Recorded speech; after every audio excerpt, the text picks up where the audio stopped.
Hello, everyone, and welcome to another edition of Mormon Stories podcast. I am your co-host for today, John Dehlin. It is October 22nd, 2025, and the title for today is Gardens After Eden. Is that intriguing? I hope it is. You know, a lot of times people ask for kind of an everyday Mormon story, and I don't think there's such thing as an everyday Mormon story, but today we have a fun, thoughtful, interesting Mormon story. And we have Sharon Beesley in the house. Hey, Sharon. Hi. Thanks for joining us. Thanks for having me. She lives in, let's just say, the New York, New England kind of area. I won't be specific. I'll let you be specific if you want to. She happens to be a therapist, but also we discovered her from a cool blog that Margi was reading. Do you want to tell that story, Margi? Yeah.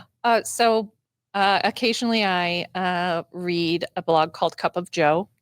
And one morning, I think it was the style, like the uniform? Yes. Or anyway, she has Cup of Joe a Mormon blog or not a Mormon blog? No. What is the title? Just describe. She's a very popular kind of daily blog. She's been around for a long time. Check it out. We're very pro Joanna Goddard around here.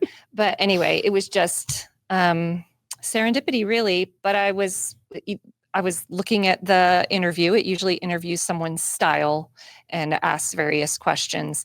And I noticed that in one of the answers that Sharon had mentioned being Mormon.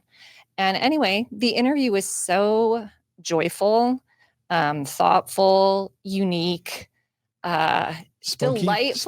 It was just delightful and spirited. It was so refreshing to me that I immediately brought it up to John, and we reached out, and here we are. How lucky are we? Thank you. I feel lucky too. Anything you would want to add to your intro before we jump in?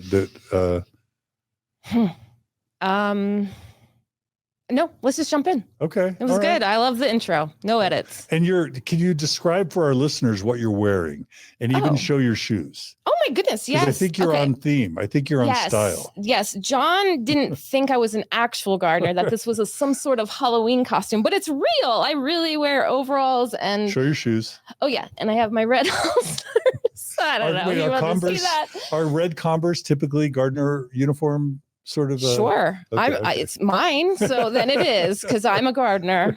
And then I was like, I don't know, whatever. You have poodles on your turtleneck. Yes, and bears. It's quite the outfit. Do you garden with poodles or bears?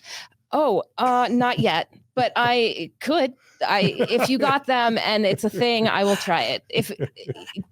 It's all about choices and possibilities. Yeah, I'm just learning. So if poodles and bears make gardens better, then I'll take it. And if you had to kind of set up this theme of gardening after Eden, let's set up the theme for them to launch into your story, because I did not do it justice, I'm sure. Okay. So I really feel lucky to be in a religion where Eve was presented as this really strong female. I don't think that she is in all religions. In Mormonism, Eve is shown as the one that kind of figures out the plan, eats the fruit, and makes the choice to leave because she had to bring this plan into fruition. And so I love that we have that perspective. And when I was leaving the church, I kind of related to her, that I was the one eating the fruit and kind of because my husband's was a believer, and I was departing the garden. And then since leaving the Garden of Eden, I've created gardens on my own and continued to create them. And it didn't end there. Interesting. For me. So leaving the garden doesn't mean a gardenless life. It means leaving one garden to create other gardens. Yes. So it feels like a healing and growth and a reconstruction kind of theme. Is that right? Yeah. All right. Well, we've already spent too many words being literal on this. I have anyway. I mean, gardens are they're filled with metaphors. It's the best. It's like nature. Yeah. All the nature metaphors. And I think there'll be some parenting themes here as well as you help your kids decide the garden they want to create? Is that Absolutely. okay? They are going.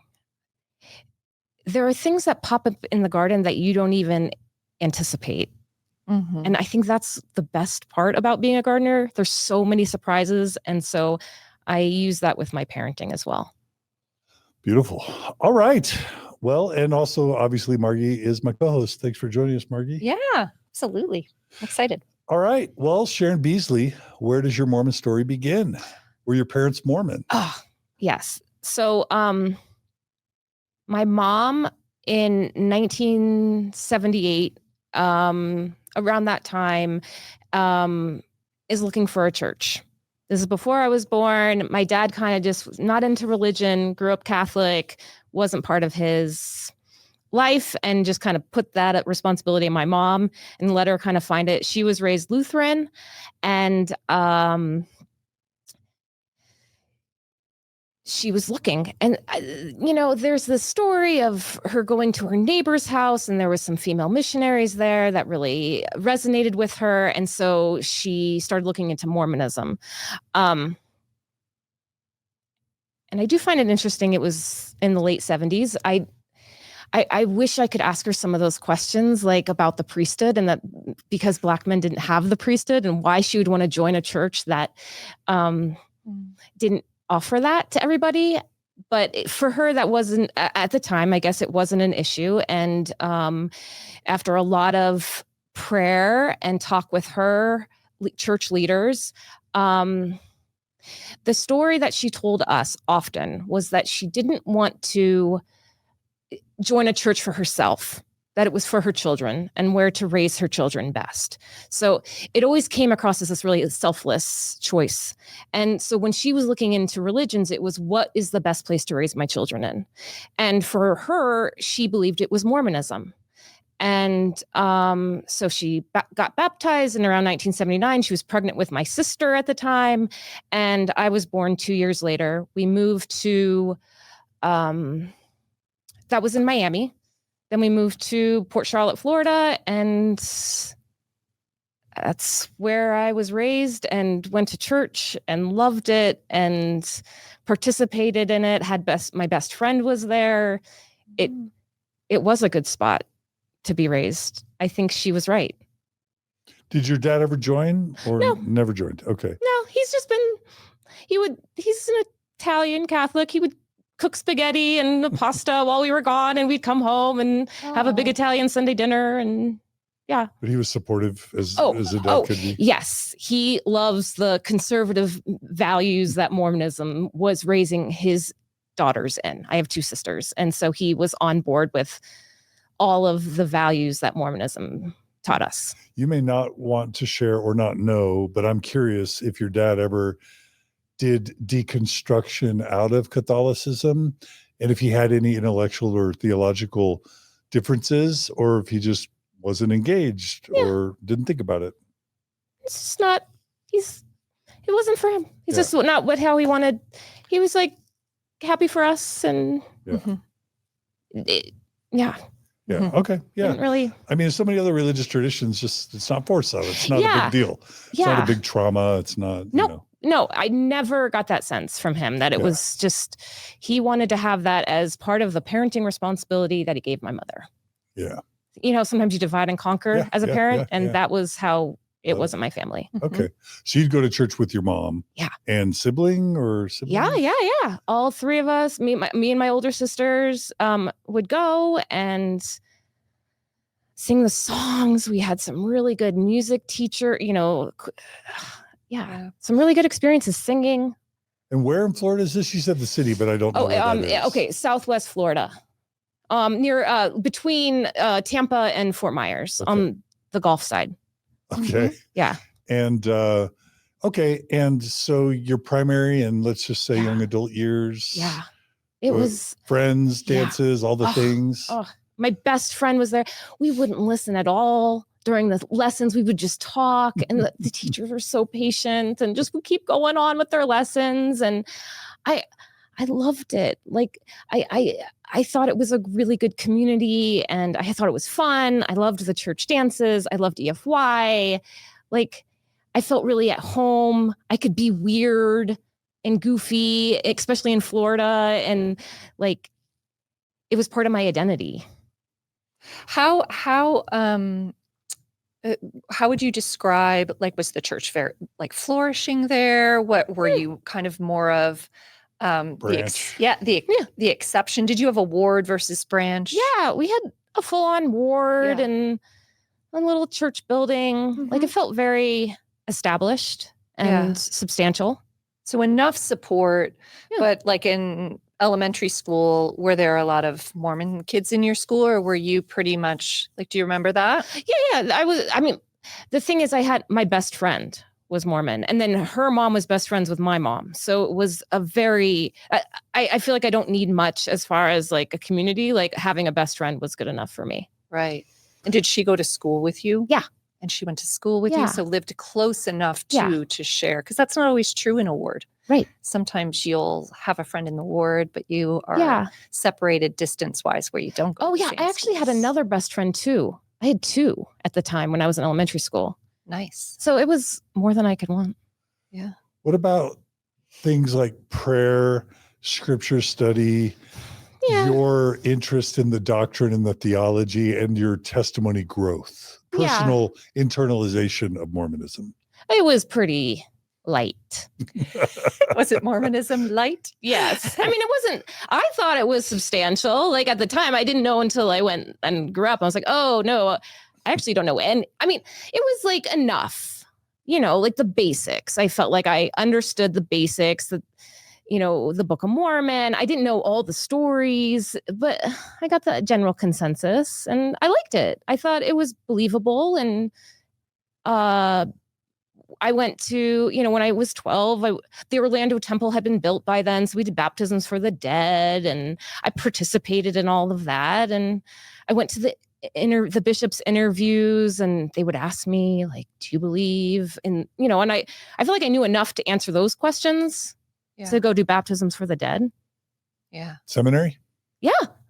Yeah. Went early morning, 6 a.m., we would do it, and I had really good teachers. Sometimes, stuff happened there, but like, not all the teachers were perfect.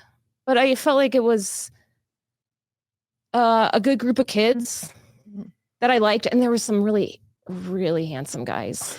Like 12, like I was a freshman, they were so good looking, and they would go. So that was also helpful. I think now, remembering from your outline, you mentioned there was a bit of a seminary incident. Yeah. Do you want to talk about that? Do you not want to talk about that? It's interesting because I tried to look for it in the papers and I couldn't find it. Sometimes bad things can find their way out of Yeah. the internet hole Yeah. when the church is involved. So it could be the church maybe cleaned that up, because it sounds like the type of story the church would like to clean up. And I'm just guessing. Yeah, and it was like the late 90s, and so I bet it was pretty easy if they wanted to. Maybe. But we're doing conspiracy theories, but my seminary teacher was a bishop, and he just really harmed one of the girls in seminary. And you know what? As you do as a kid, life just went on. Mm-hmm. Like, we didn't, it didn't it disturbed me, but it wasn't enough to make me stop going or to start questioning. I don't know how that happens. I don't know the science behind that, some cognitive dissonance happening, but I remember that happening. He goes to jail and they just put in a new seminary teacher. Yeah. And then the next bishop ended up getting we had like 3 bishops in a row that got excommunicated. But again, it was just like, what? I know. I was just, but it was just like, okay, we're 3 in a row. Yeah. But I did question. I was like, why isn't anybody from like Utah coming? Because like our world seems a little messed up. But I was like, I don't know. Save us, Utah. Yeah. We just went along. Yeah. And then they just found a new one. And then they found a new one. And then they found a new one. And yeah. What I'm hearing is that it's a good fit and that you're having a lot of, like, overall, your personal experience with it Yeah. is quite positive, at least in these years that you're describing. Is that the way you would talk about it? Yeah. Okay.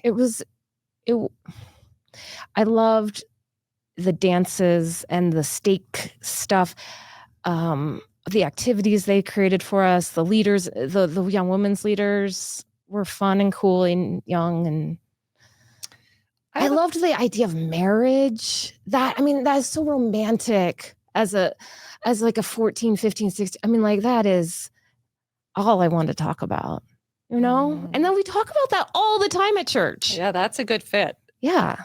Yeah. Yeah. I didn't have boyfriends or anything, but I was like, I want to talk about it. Like, it seems really romantic and fun to get married. So during your childhood, early teen years, do you have any memories of feeling like your family wasn't like other Mormon families, or worried if your family would not make it to heaven, or some of that doctrine? Did any of that doctrine, I guess, seep through to a point that you felt it personally, or were you actually just kind of very much living it in the moment, not necessarily doctrine oriented? I think what helped was that we didn't have a temple in the closest one was Atlanta for so long. So that, I feel like a lot, I can suspect that a lot of people in my ward were not as sealed as maybe in other wards, or I don't know. And I never, the temple, eternal marriage, I didn't really get it. I think. Yeah. I don't think that was a message that I was really understanding. Well, your mom wouldn't have wanted to emphasize it. Right. And ward members would have felt it awkward. Yeah, you're right. Maybe I was protected from that. I wonder. Although in young women's, I do feel like, and I'm curious if your experience was this way, they drive so hard on the temple. That's the time where I feel like the temple is just everything. So do you remember it happening later at all? Well, no, I think what happens is, as teenagers, we're so self-involved, right? Yeah. I was really, you just think about yourself so much. So I was like, I'm not so concerned about my parents. I'm going to marry in the temple for myself. I'm going to have that. Right. And so it was maybe more, I was determined that maybe my parents don't get it, but that's not going to be me. I'm going to find the coolest, most stable Mormon guy out there. Yep. And he's preparing himself for me right now. Just like I'm preparing myself for him. I'm feeling it. I love it. I love it. What were you into in high school, just in terms of personal interests and hobbies and sports or whatever? I was a gymnast. Ooh. And then I got into springboard diving. It's the transition most gymnasts make. And then I did soccer. I was in the art club, of course, obviously. Oh. So I loved that. And I volunteered at the local art guild and on Saturdays. So the art community was really important to me. Yeah. Yeah. And the springboard diving. Yeah. And then let's just say, as you're getting towards the end of high school, what was your dream or vision for how your life would play out? Oh. And even your Mormon life, but also just your life. Well, my sister's 9 years older than me, so she kind of gave me the map. She paved the way. Yes. And so what she did, and what I was going to do too, was go to BYU, Idaho for 2 years, then go to BYU, Hawaii, and get married in the temple and do as she did, because it worked, and she made it work. So I was going to do that too. That kind of felt like the dream. Okay. And I wanted to be a stay-at-home mom. I would say that. And I still remember my art teacher kind of not cringing, but because I thought that was so rebellious to say, I'm going to be a stay-at-home mom. Take that. Take that. Yeah. Take that, feminist. Yeah. Okay. So it sounds pretty Mormon idyllic, minus a priesthood holding dad, but it sounds like that wasn't even really tagged as a problem, really, in your upbringing. No. And maybe like a hint toward scandal as well that didn't Even really that. impact, it sounds like, for you, your No. experience at all. And it's not that I was like this bubbling idiot. Like I really was involved. Yeah. Like I felt like I knew what was going on and I agreed with it. Yeah. Any It's the other thing 90s. about your life prior to college that you want to share? Well, there's a huge one Okay. that we've completely Okay. missed. My mom was diagnosed with cancer when I was 10. Oh, okay. And so I think that shaped to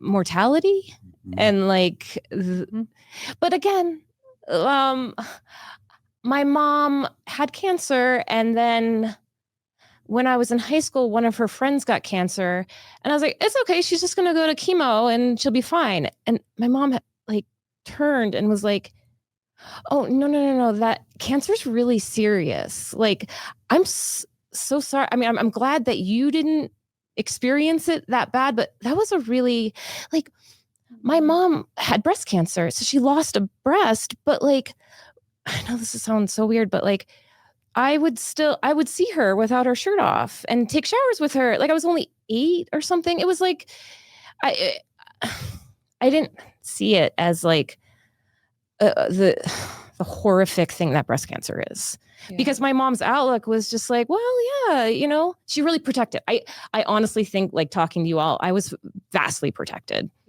from the horrors that were going on around me as a kid. Sounds like they wanted you to have a childhood. Yeah. Mm-hmm. What a good job they did to let me do that, because that's not always the case. It's really hard. Mm-hmm. Anything else about your time before college that's worth mentioning? And then she got breast cancer again when I was like a senior in high school. Dang. And so she died by the time she did her, like, I had to go to, like, we visited her in the hospital for prom. So like my prom photos are in the hospital, and then she couldn't go to my graduation. So my principal, bless his heart, did a whole ceremony at the hospital. And then she died July 3rd. And then What year? I went to BYU, Idaho. Oh, no. What year did? 2000. Okay. And so then in August, me and my dad flew out to BYU, Idaho. Dang. And I think at that point, Mormonism became really important, because at that point I realized, if I don't follow these rules, I'm actually never going to see her again. And she was awesome. And so I was like, I need to do Mormonism seriously now. I mean, I had these goals, but now it's like, no, I really need to hunker down. Yeah. I'm just trying to like sink into some empathy. Your mom dying in July of your senior year, and then you going to college in a totally different state as the youngest kid, leaving your dad behind. That's a lot.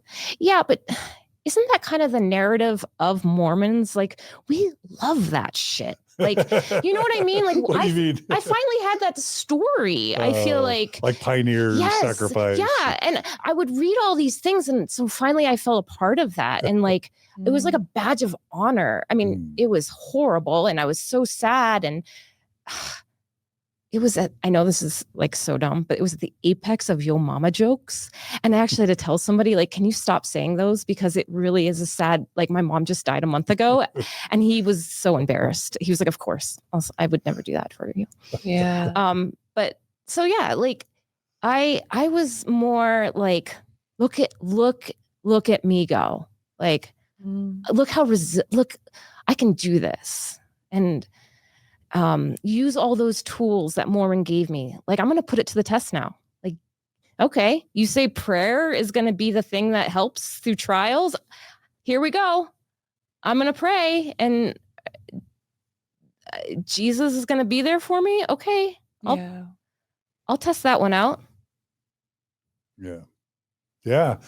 So, I mean, that sounds like you're going to BYU, Idaho. Was it Rick's or BYU, Idaho? Yeah, it made the transition, but yeah, it was kind of in the middle. It sends you there with determination. Yeah. Like this, I'm in a Mormon that Yeah. the shit out of Yeah. this experience. I can do, yeah. Yeah. So kind of the grief. I should say more than the Or- heck. Sorry, more than the heck out of this experience. Go.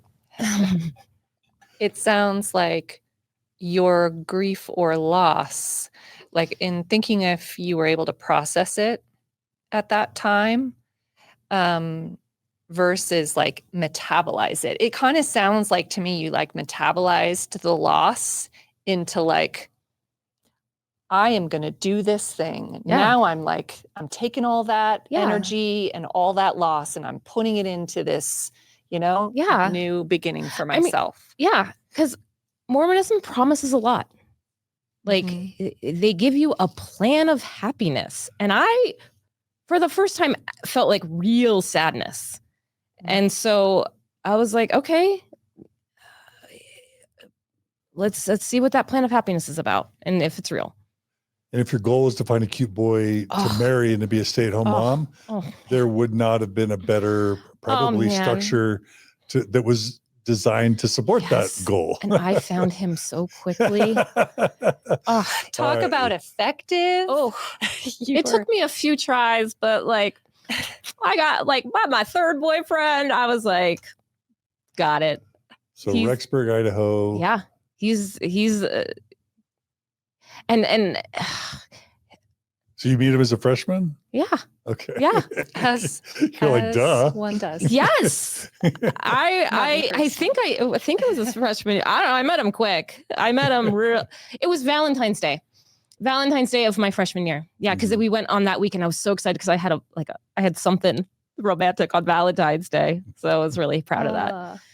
Can we talk about just the cultural difference between Florida and Idaho? Like, do you remember during that time arriving in Idaho, going to classes that first semester? What did you feel? What did you observe with the church in Florida versus the church in Idaho, and even just general cultural things? Yeah, like I didn't realize that Mormons like actually didn't wear short shorts. Like I thought that was like one of those things. And I remember just walking around campus on the first with short shorts, like Florida shorts, like, but I wasn't doing it to be, I was like, and then I was like, okay, you do that. And then I realized like people actually, I had never done the devotional, Christmas devotional. And people acting like that was, I'm like, I don't know what that is. Well, what is it? You're going to what? Oh, and conferences. Nobody went to conferences like that, but that was like a standard thing at BYU Idaho. Like general conference? Yes. That was like a free weekend. Oh, me too. Yeah. Like people go to this, take it seriously, take notes. So you guys, you're like, y'all are so serious. Taking notes even. I probably eventually did just to be like with them because you do. But like also like the girls were so beautiful. Like, I mean, they know how to put themselves together in ways that I was not. Like in Florida, it's a little bit more chill, but like Utah, Idaho girls, like no hair, makeup, clothing. And it was tough because I was like, I can't compete with that. Like the guys had it so good. Like they know, right? Yeah. They're beautiful. Yeah, and I think it's a certain type of beauty. It's a certain look that somehow everyone gets the memo. Right. And so I was a little bit off. So I didn't really, sometimes it was a little tricky for me because I didn't really look like or know how to do that. I probably tried, but like, it was just like, I was impressed. Yeah. With their ability to put themselves together. They want to be chosen. They're like, they are primed. They for being chosen. Yeah. I mean, I thought I was like, but they didn't. They were like, It took it to 11, as they say. Experts. So did you feel any difficulty fitting in or connecting with roommates? Or how was that part? Yeah. So for BYU Idaho, I had to write an essay about my personality. And so I was just like, I'm not really into church hymns and da da da da da. Like I thought it was like just being quirky and cute, but it was. And I read it to my mom in the hospital, and she was like, "I really wish you would have had me read that before you sent it," because it came across as being like I wanted to get put in a room with like Mormons that were like fun. But my essay turned out to be like a red flag, and I was put into a RA. Oh, that was in your application essay. Yes, to get in. Okay. Yeah, Oh my like I didn't like gosh. church hymns because I just was like, I thought that would be funny and like put me with cool people, but it actually just put me with like Ultra. no, just like the ones that are struggling mentally. Like Oh. I think I sounded a little unhinged in Oh. my essay. Oh. So there was like the special folks that needed to go into the RA. Maybe need extra support Yes, group. they thought I needed a little extra support. You were special needs identified. Yeah. Oh. So I went a little bit too. So I that, see. but that's the thing. Like I didn't realize like what was okay and more like what was okay to joke around with and what wasn't. And so I was a little bit off in that sense. Yeah. And it sounds like too that you had like you seem very kind of whimsical. Yeah. And you know, this seriousness that oftentimes and intensity that oftentimes I think can accompany a Mormon upbringing. It feels like you escaped that. You had your Yeah. own version, Yeah. and it's arriving like a little bit more in Idaho. Is that right? Yeah, because it's a more serious school. It's more conservative. Mhm. You don't the pool is smaller there, I feel like. Yeah. So you're gonna get more intense Mormons. Yeah. And I was living on campus, That's right. so There, I know I went to BYU from Texas, and I noticed that for a lot of people raised back east or basically outside, let's call it the Jello Belt or the Book of Mormon Belt, sometimes there's like this culture shock of like, these people live in a bubble. These people are too strict. They're too intense. Sometimes they're superficial. There's a perception that kind of the Utah, Idaho, Arizona Mormons might be superficial or hypocritical. Did you experience any of those feelings coming from Florida? probably. Okay. But I wouldn't hang out with those people. Okay. Like I wouldn't. That's not who I would seek out. Yeah. So I didn't. Okay. I just wouldn't spend time with them. Got it. And maybe there was a part of me too that admired that because there's a part of me that like was like, oh, maybe that's the goal. Maybe I need to tone it down a bit. Maybe I do need to be more like that. Maybe they have it the right way. Like there wasn't a judgment against that because I didn't. Yeah. I was here to learn how to be a Mormon and be in the mecca of it all. Yeah. Little like Dorothy and Oz, a little bit. Yeah. So you met him in February Beesley. of 2001. Is that right? Probably, yeah. Okay. Yeah. And people would come up to me and be like, oh my God, you're dating Rob Beesley. He's the best. I'm like, all right, he's all right. Well, he's cool. But like, it took me a while to like get on with it because he's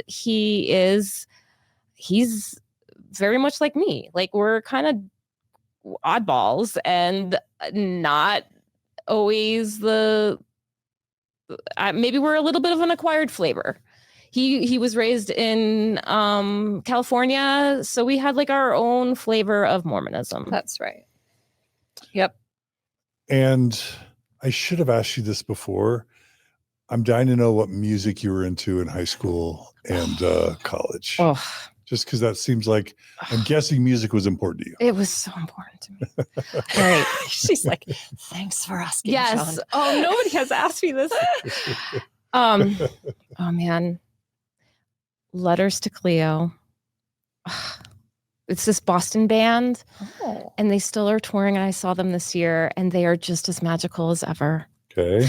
Mazzy Star, which has made a big comeback, and I get to hear her again, which is wonderful. Letters to the Mazzy Star, Elastica, all those like really like girl angsty kind of bands. The Cranberries, and then because of my older sister, REM.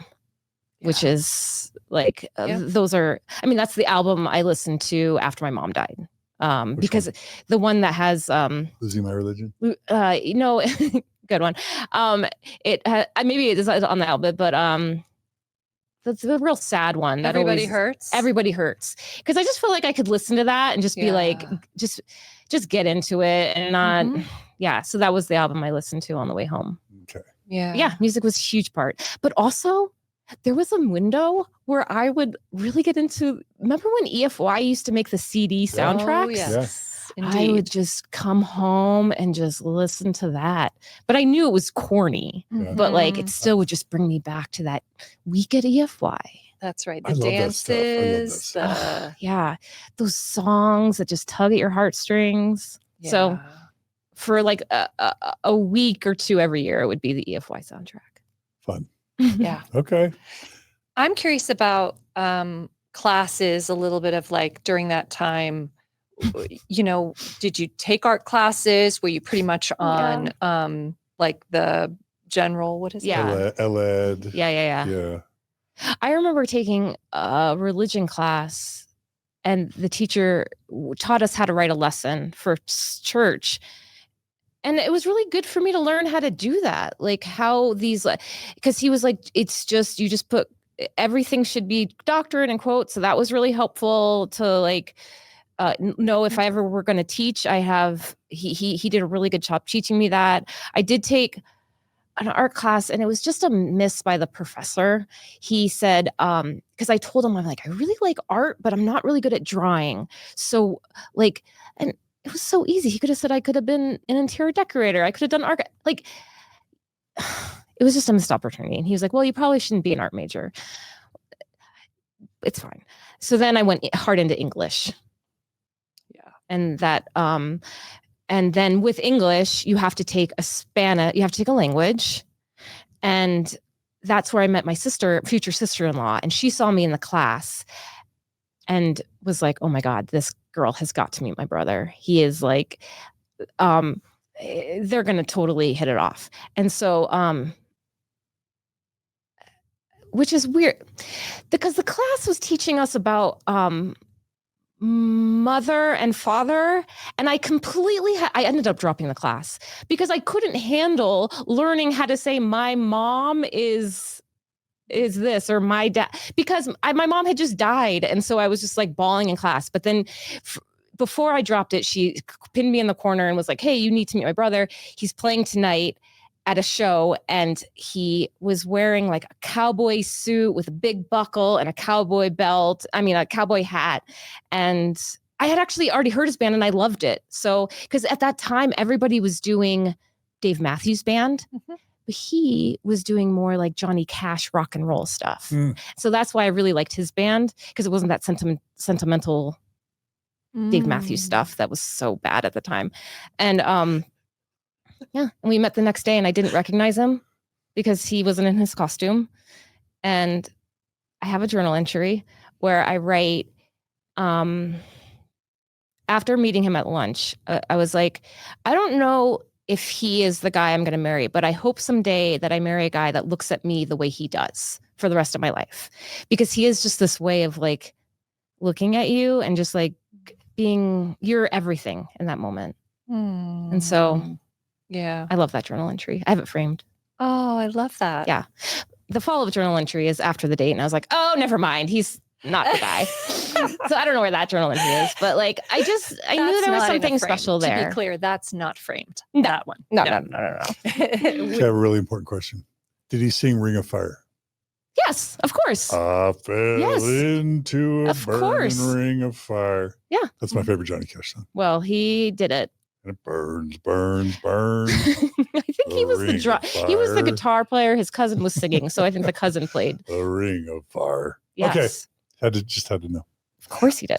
All right. Karaoke, that's my love language. So what is? Karaoke. Oh. Well, there you go. Yeah. Okay, so you meet Rob Beesley. And was it a short engagement? I don't mean to be stereotypically, No, we kind of like lost contact. Then I dated some other dude. He went off. I think he did like one of those backpacking things in Europe. Was gone for a bit. And then he came back to BYU, Idaho. No, how did it work? Oh my God, I'm forgetting my love story. I think what happened was yeah, then we kind of got back together, but we were so like, we are a very dynamic couple. Like we are firecrackers, the both of us. So sometimes that really works and sometimes it doesn't. Sometimes it makes it so that there's especially if you're like 19, 20 and you don't know how to rein your emotions in. We were a little bit at each other and it was a little bit, so it wasn't always so like pleasant for us, but it was exciting. And then my dad remarried and he came down and but one of the things I did really love about him is he loved the church. And so all those Mormon dreams I had about like, okay, if I marry this guy, I'm going to do the temple. He's the one that will like fulfill that for me. Very serious about the church, but also kind of weird and quirky and like silly. And my dad gets married and goes off on a honeymoon. And so I'm in Florida by myself. And so I just call him and I'm like, hey, you should come here. And I'm all alone. I'm kind of sad. My dad's not there. And he's like, okay, I'll do it. And I go to pick him up from the airport and he's like struggling to get his suitcase off of the thing. And it's all fumbling. And I was like, this thought came to me. I was like, oh man, I'm going to marry this guy. This is it. This is the guy. And so we have this really great week together and we kind of both know it. We're still so young. I'm like 20, but that's the way it is in marriage and Mormonism. And by the time I'm 21, we're married. We go off to BYU, Hawaii together. He proposes to me on the beach when the sun's rising. It's a giant ring that we did not have the money for. And it was really cool. Like it was good. Beautiful. And you were living on plan oh my gosh, the plan that you had right on time, right? Because at 21, as Mormon women at the time, and it's different now, but like it was a choice. You either were engaged and getting married. I know that there was many options there, but it felt like I had limited options. To me, it was either I'm planning to go on a mission or I'm engaged. And I got the engagement option, which was I know it's mean and whatever, but that's the one that you want. And you got the Hawaii. And too. That was kind of part of your plan too, right? Yes. We were both in Hawaii together. Yeah. Which temple? Oh, so this is another badge of honor. But like, again, as Mormons, I'm thinking about your dad. Yeah. It was like, Dad, I was like, well, Dad, there's a very easy solution here. If you want to see me get married, you could be a Mormon. Yes, right. It's your choice. It's your choice. And so, what did I do? I got to get married in the temple with no family or friends, just me. And so I, at the time, thought I was like the shit. Like, look at me. Yeah. Look at me, Mormon. Yeah. I did this because my older sister probably could have, but she was pregnant and like couldn't fly. It was too late in her pregnancy. But I was like, it's all right. This is gonna be part of my story. It's like pioneer stuff. Yeah. It is adversity. Yeah. You're doing it even though you're like, look how amazing. So but that's how I felt. Yep. Did your dad make you feel like he was all beat up about it, or was he pretty chill about it? I mean, so graceful about it. I mean, he was like, I'm not going to go to the temple grounds. That was just insulting to him. And I was like, okay. But he flew out to California, went to the reception afterwards and participated there. And gosh, So this is Rob's home turf, Rob? Yeah. What temple? Oakland. Okay. He had the whole thing filled. His family goes back for generations. I mean, Beesley's in the hymnals, like Ebenezer Beesley. I mean, like I felt like I was so lucky Marrying into Mormon royalty. Yeah. Yeah. And look, they fill a whole temple room. Like how lucky that I get to be a part of this. Yeah. Mm. Yeah.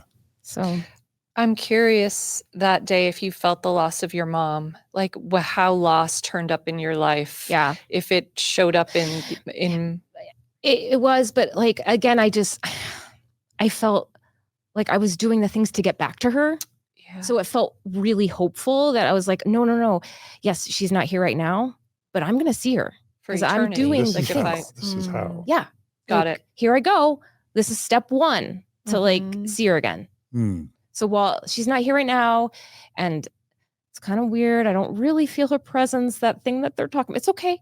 I'll see her. I'll actually see her someday. Nice. So did y'all finish school at BYU Yeah. Hawaii? Yeah. And I got pregnant. I had the baby. During school. I graduated. He had a year left of school. So when all of his graduation pictures, I'm like huge. And then I have my daughter when I'm 23 and she's 3 weeks old. Her birth certificate is Hawaii. And then she's 3 weeks old and we moved to California. Okay. And again, just Mhm. living the dream. Northern California? Oakland Yeah, area? it was with San Jose. Okay, yeah. And did you graduate in English? Yeah, Is that yeah. what you? Okay. And the goal was that I was going to be a writer. And so I could do Mm. that as a mother That's right. because they don't take any of the creativity or anything out of you. I was going to have it all. And I had a really great Mormon writer, Louise Plummer. I don't even know if she's around or where she is. She was at BYU Hawaii with me, and she was a great mentor of just like how to be a writer without it being Mormon, just a young adult writer. So that was the plan. Mhm. And Yeah. Now, when I think San Jose, I think tech. You don't have Yeah. to answer that. Yeah. But okay. Yeah. So then my husband goes in to be a tech salesman. Okay. In San Jose. Okay. And then we live in that area. That's kind of exciting to be in San Jose in the early 2000s. Yeah. Yeah. I mean, that's where all the big stuff was happening. He was in it. We were living in, and eventually we moved to San Francisco, and I met, the Mormons in San Francisco. I don't know what they're like now, but they were amazing. I was going to say, what was the young couple tech scene, Oh my Mormon God. young couple tech scene like? Amazing. Yeah. Like to this day, Yeah. like some of like the biggest blogger women came out of that. Like, Okay. I don't know. I know Jordan Fernie from Oh Happy Day was in my ward. Like it was just like the coolest ward ever. Mormons are so cool. Yeah. Like they are so interesting, especially the ones that live in the city. Well, it's kind of a divide because you have like the dental medical student families and then you have like the people that are there. So there is a little bit of a creativity divide there. But like I loved my San Francisco ward. They were like, I fit right in. I had just the best time raising my daughter. And then I got pregnant with my twin boys. We were going to move. We were going to, and we were, we were going to move to we were going to buy a house in San Francisco because they had this really great deal for first-time homeowners. But as soon as that day we found out I was having identical twin boys, and I was so into the church at that time where I felt like, oh my God, I know this is so weird, but I was so excited to have two priesthood holders. I felt like I was 2 boys. Yeah. Like God saw me as like a vessel to like produce priesthood holders. Interesting. Look how. So do you feel like they're, to that self at that time, that boys had a greater worth than like sons versus daughters, your expectations? And I was just, I never talked about it. Yeah. I kept pretty cool. Like, I wonder if, I don't think people kind of knew, right? Like, because I realized how that would sound. His dad said it. My father-in-law mentioned it. I was like, oh, wait, that's nonsense. But like, I kind of felt like it. So early motherhood years, Yeah. you would describe them as a good fit. Like, how would you Oh my describe, gosh. how would you describe your experience as a young mother of 3? It sounds like, did you say before? 25. Like at 25. So by the time I was 25, I had all my kids. But like, another person in the ward was Naomi Radin, her husband's Cascade, like one of the biggest DJs in the world. Like these were the people that we were going to church with that like they weren't at the time, but like they come out of to be like, so I would just like go to the park and we would have play dates with these amazing people that like would go on to do amazing things. And so the community was really good. Play dates were awesome. Yeah. You were doing the things to see your mom again. And it was not hard. It was like pretty damn good. Motherhood worked for you, Yeah. even with young kids. Yeah. Because I kind of liked going to the thing. I like going to the park and sitting outside all day. Like that really worked for me. That was really pretty. I liked like leaving the house in the morning and not coming back and just like packing a bunch of food and just like exhausting the day. That was so fun for me. I'm not to say it wasn't. I like to say I like to set the stage for my kids. Like, but like once we were there, I got to see the view of the San Francisco Bridge on a picnic. Like, I was like, this is pretty awesome. Like, and be a stay-at-home mom. Yeah. Like, yeah. You were loving it. And I had really cool friends. Yeah. And a husband with a good job. And Yeah. so that you didn't have to stress about money or I mean, we did. I mean, survival. yeah, type. we probably should have been stressing. Like, we're not good with money, but like, I don't know. We just kind of, everything the church was promising was that the church was delivering. Okay. Yeah. So what happened next in your Mormon journey? So San Francisco, awesome. We moved for a bit. Then, but up until then, I have to say, I know that I lived in Florida and I know I lived in San Francisco. I still, looking back, I was living in bubbles. My whole social network was Mormon. Then we moved to the peninsula, and that is called Which one? Belmont. And this is in the San Francisco Bay Area. Oh, okay. Okay. Then Prop 8 came. Oh, 2008. We were living in San Francisco. We were living in the Bay Area at the time. And so that's when I was like, it was really weird for me because I was like, why is the church asking us, getting involved in politics? And like some of the coolest people in my ward at that time were like going up on the stage talking about like gay marriage. Against it? Yeah. Because that's at the time we were told to donate to Prop 8. Mm-hmm. And some of my friends were. And for those who don't know, Prop 8 was trying to do what? Oppose gay marriage in California. Get rid of it, right? Take it away.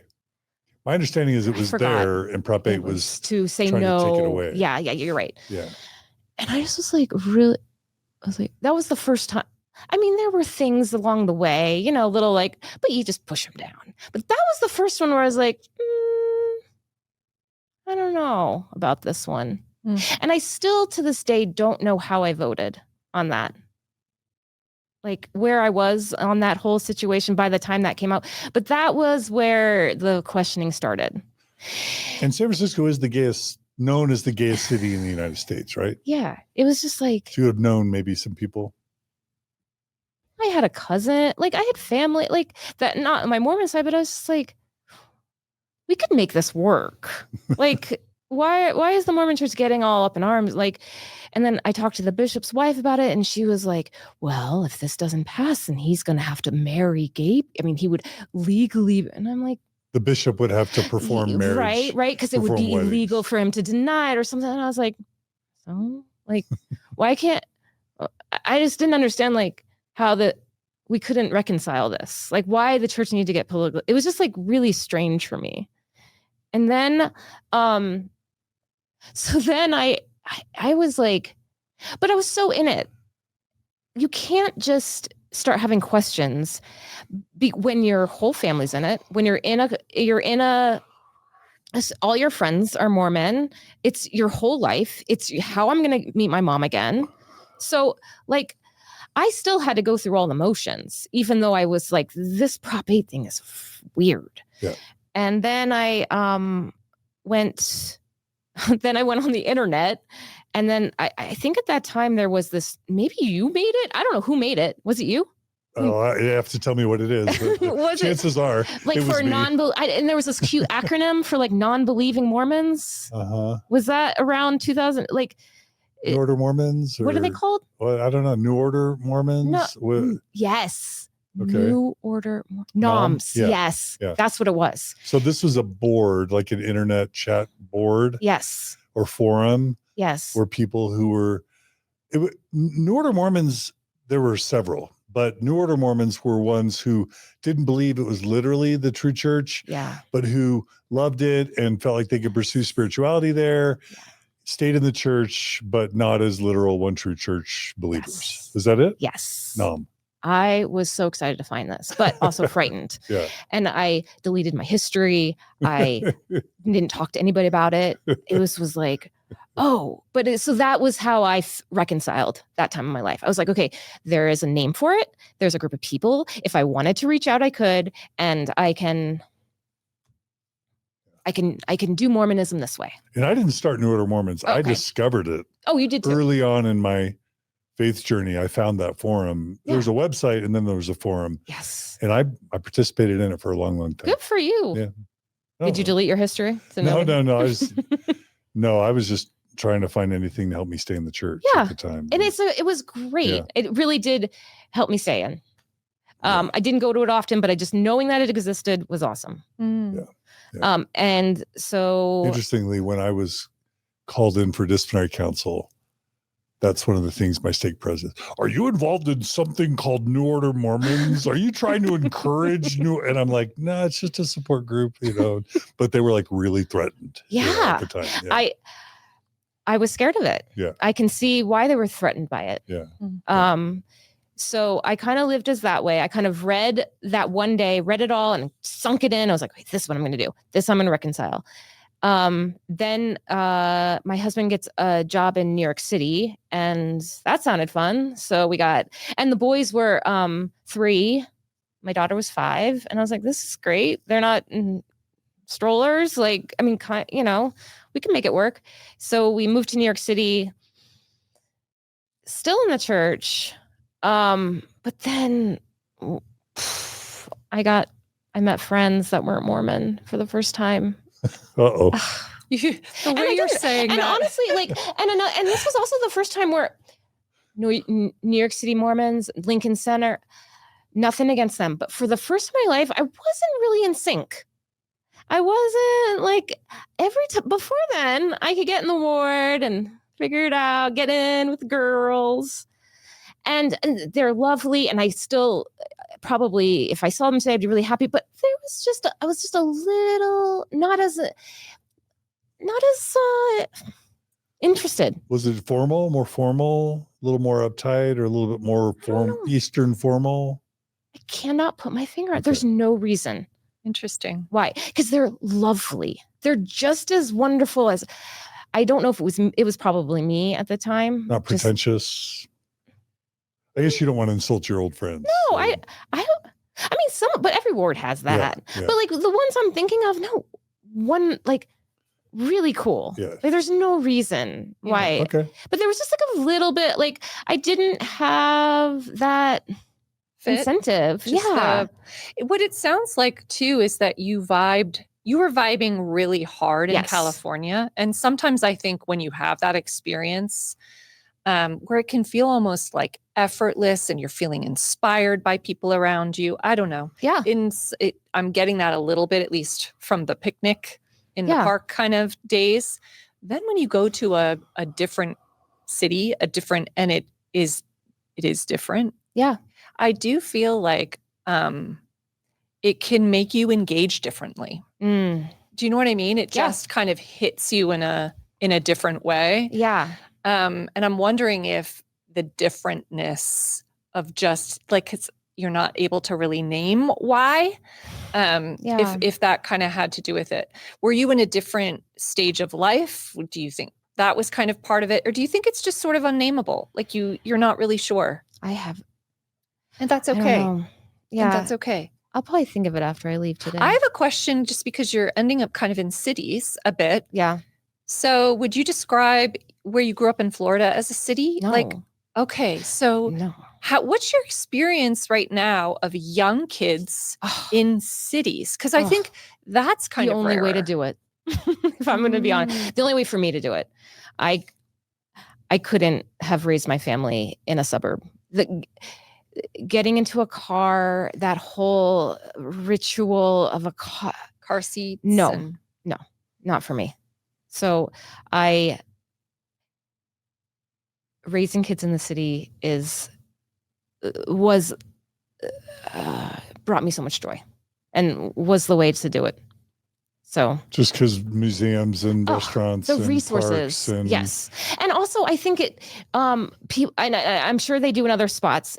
I didn't see people because I lived in suburbs, a little bit here and there, but they weren't accessing the parks, and I didn't like to plan play dates, and so cities are great for that because you just go to a park and it's just set. They make friends for that hour and then you leave and you don't have to like arrange and be at a place at a certain time. So that was really good for me. Is that how you met non-Mormons? Like you were saying, oh, this is the first time I actually, how? So I was being a good Mormon at the time, and mommy blogging was part of our identity. And I was like, I was in San Francisco. I was like, I'm going to go to New York and I'm going to make a mommy blog and show like the joys of motherhood and do that thing. I think that was really happening at that time of where we were presenting like a really good image of Mormon women on the internet. I'm a Mormon kind of stuff leading up to the Mitt Romney campaigns. Yes. No, I was in the city when all those came up, like in Times Square. Yeah. So I was part of that whole like image of like happy Mormon wives. And cool. Yes. I think cool was a big part of the blogging. Right? Hip. Yeah. Hip and yeah. Thoughtful, but faithful. Young and yeah. So I started a blog and what was it called? It's still up. I think so. What's it called? It's really bad though. It's like 2008. It's called NYC Taught Me. And so I had I would use the city as my teacher. And so all the things New York City was teaching me as a mom. That's a cool idea. And I did this post that Jordan Fernie from Oh Happy Day, she had a major thing, she thought was funny. I don't remember what it was. And that's where Joanna Goddard found me. And she reached out and was like, hey, we should hang out. And I said, okay, cool. And Joanna Goddard's not LDS. She's not, but you would think she was. Like the reason you asked is I'm sure she gets asked that all the time because she also has the same vibe of like motherhood is amazing, but also there's other things that are amazing about being a woman too. But like that's a big part of her site is just like the joys of motherhood. So a lot of people think that she is. Were these proto-trad wife sort of blogs? What's that called? Just like, trad wife now is like women who are proud to stay home and take care of the kids and cook and support their working husbands. Yeah. Would you say it was kind of proto? Yes. Yeah. Trad wife? I think I was that. Yeah. I mean, I'm not like, okay. I get those when I see them. I'm like, I was like 2 degrees from that. Yeah. Like I could have fallen into that really easily. Yeah. If someone saw, I mean, I was a little bit quirky and a little bit irreverent about it. Like I'd be one of the ones that were like, but pretty close. Okay. Yeah. Okay. So you met Joanna Goddard. That's one of the friends you met. Yes. Mm-hmm. And she was so happy. Like, I mean, she's human, so she's not like always happy, but like for the most part, like, and so after a while, and she didn't have a religion or believe in God. So I was like, I thought we had the hold on the plan of happiness. Like, I know this is it. at the time, I really thought that like Mormons had the path, had the way. Yeah. And we could access happiness on a level that maybe nobody knows about. But here I was, and I was like, oh no, she's accessing happiness pretty damn good. Like she's pretty killing it. Yeah. And then I had another friend in New York, and I remember her dad died, and we went to dinner. And I still believed in like the afterlife. I was going to see my mom and stuff. And I was like, so you don't think you're ever going to see your dad again? Like, what happened? And she literally said, she's like, well, his lights went out when he died. And I was like, you're sitting here eating like chicken and like you're okay with that? Like, no, we were in a restaurant, and I was just like, what? How are you doing that? Like, how are you reconciling that belief? And she was sad, she was grieving, but that wasn't the part she was grieving. Like, she had reconciled that she'd never seen him again. She was never going to see him again. And I just had never talked to anybody that had that interpretation of death. Right. And it just got me like, I was like, oh, okay. Maybe there's another way here. Mm-hmm. I always quote Mark Twain, who said, travel is fatal to prejudice. Yeah. And I know. So that kind of, but I still went along with it. Right. But living in New York was the first time that I kind of had an out. Like, no longer did I have my social network was all Mormons. No longer was I in California surrounded by Rob's family. Oh, I could really do it this time. And the stakes were really low. Yeah, because you had space. It sounds like you had kind of space to do that, not having family around. Yeah. And it wasn't, the culture piece wasn't there. Whereas that was the big piece that I was staying with this community. That was the big part of their whole draw. It was like, oh, you just stay there for the culture. And I was like, oh. And then, so I'm still going along with it. My husband's kind of getting a sense that like something, but he doesn't really, but he can kind of sense it. I'm getting annoyed with the different parts of the feminist piece. And I was like, why can't I do this? And blah, blah, blah.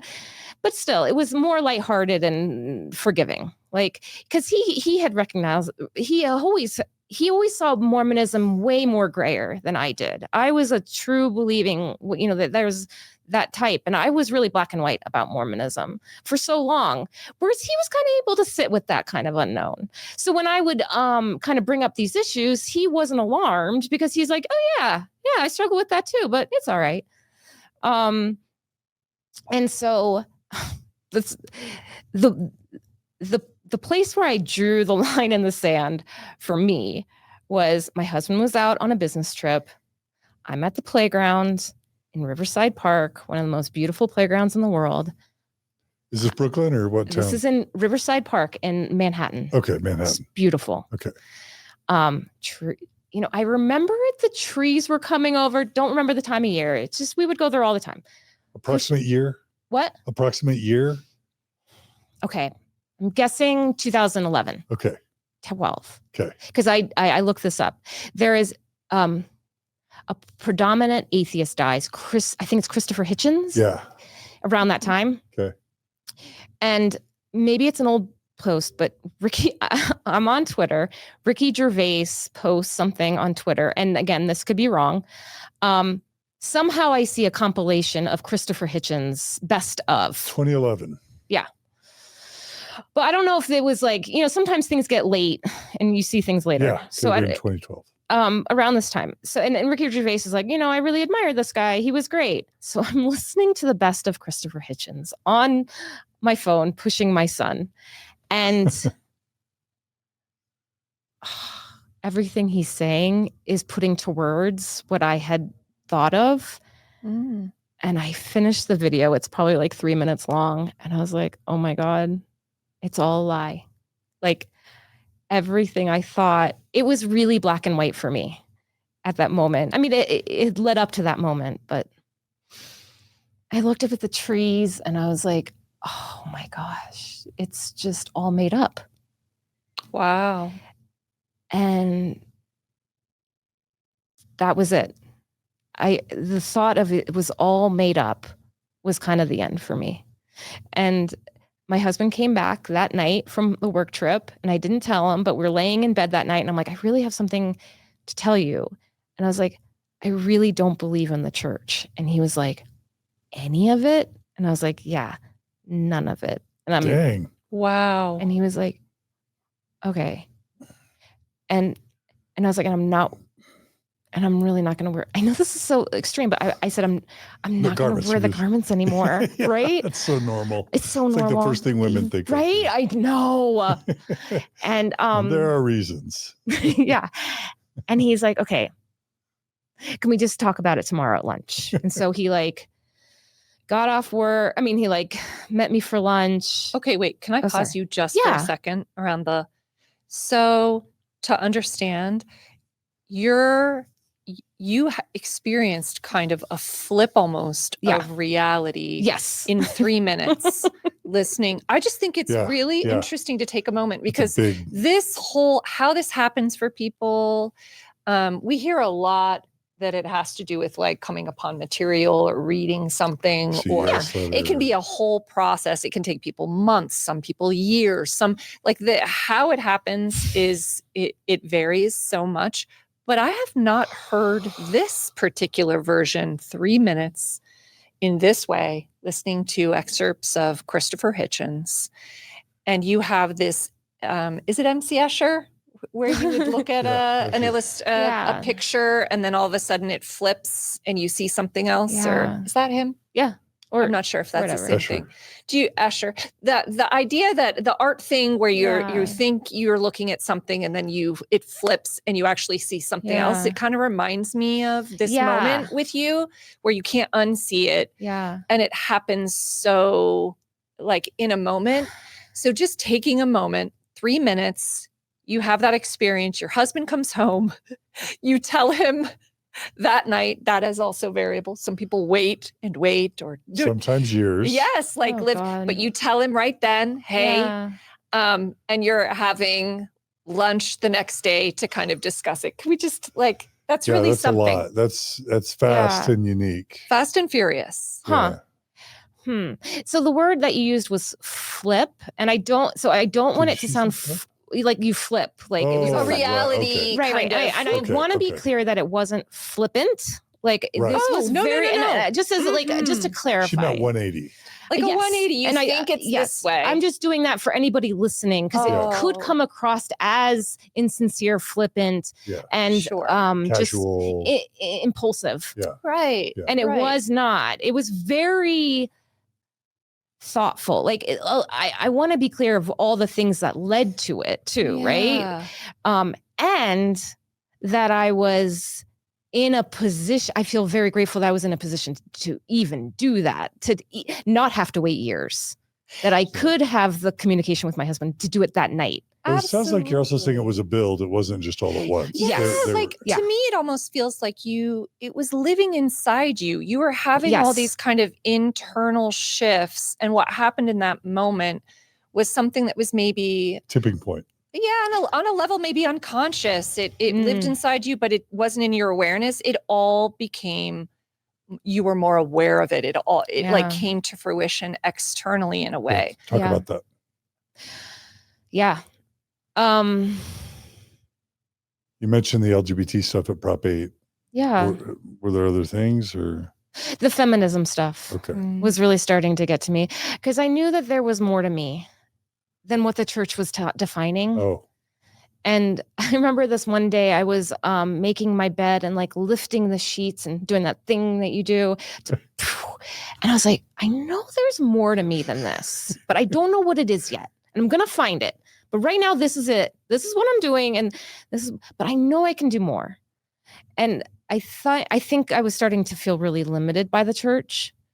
And so that really led to that decision too of like. Limited how? Like, I wanted to, it was also the time I was captivated by the woman who was going and doing all that priesthood stuff. That was Kate all. Kelly, Yes. ordained women. Yes. That This was was around like that time. during ordained women, and I was secretly really admiring the work they were doing and the bravery, and I wanted to be a part of that. Like, they were really doing some cool stuff and bringing up good points. Mm-hmm. And I didn't feel like I could be a part of them because of my marriage and what that might do to it. And I wanted to protect our marriage. I really do like my husband. Like, I really want. I was never intending that this would ruin the marriage, but it had the potential to do that. Right. One thing that's kind of interesting is a lot of the people I hear who have feminist origins to their narrative, exit narrative, it's like from high school or even childhood, it's like, I always wanted to be a doctor. And, the church in high school, I was always bothered that the boys could pass the priesthood, but the girls couldn't. And it never just sat right with me. What's different about your narrative is you were loving the traditional stay-at-home mom narrative. And it was even working for you through 2012, 2013. Yeah. You weren't dissatisfied or even mad at your situation per se, feeling like you had been ramrodded into some choices or choosing against your nature. You were kind of choosing along with your nature all the way along. Yeah.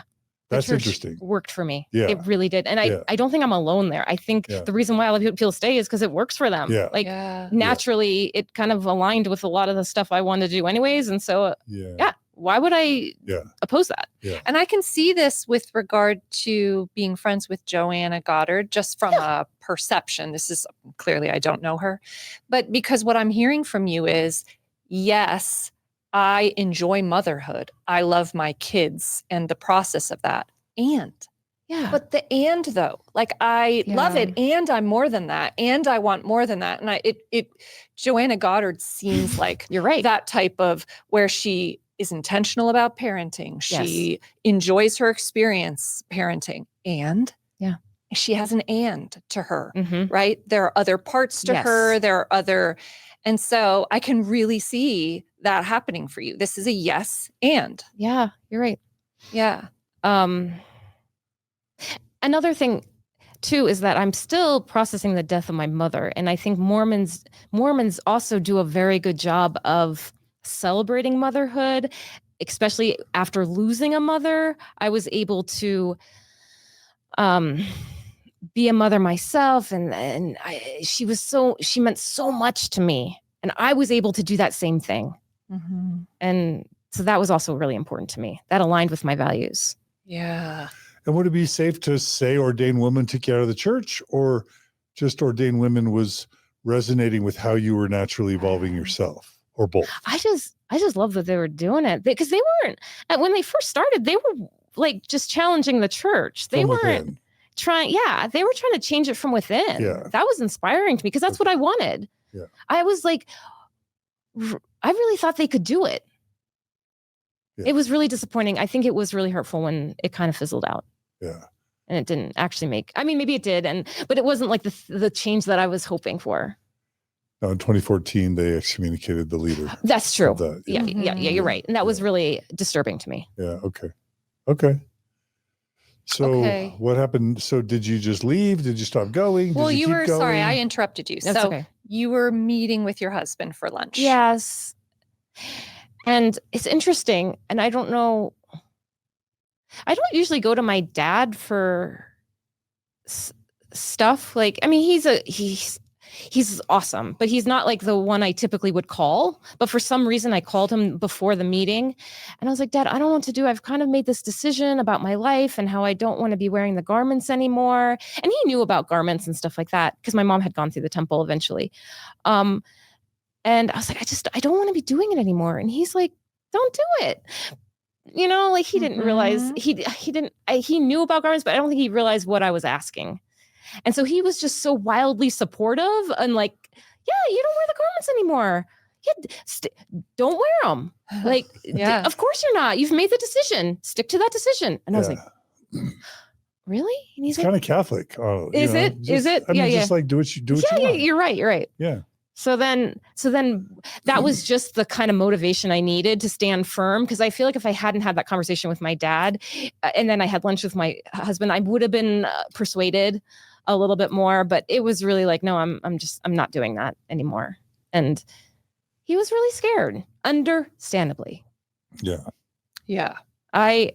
We had made promises. He kind of was able to see the church in gray.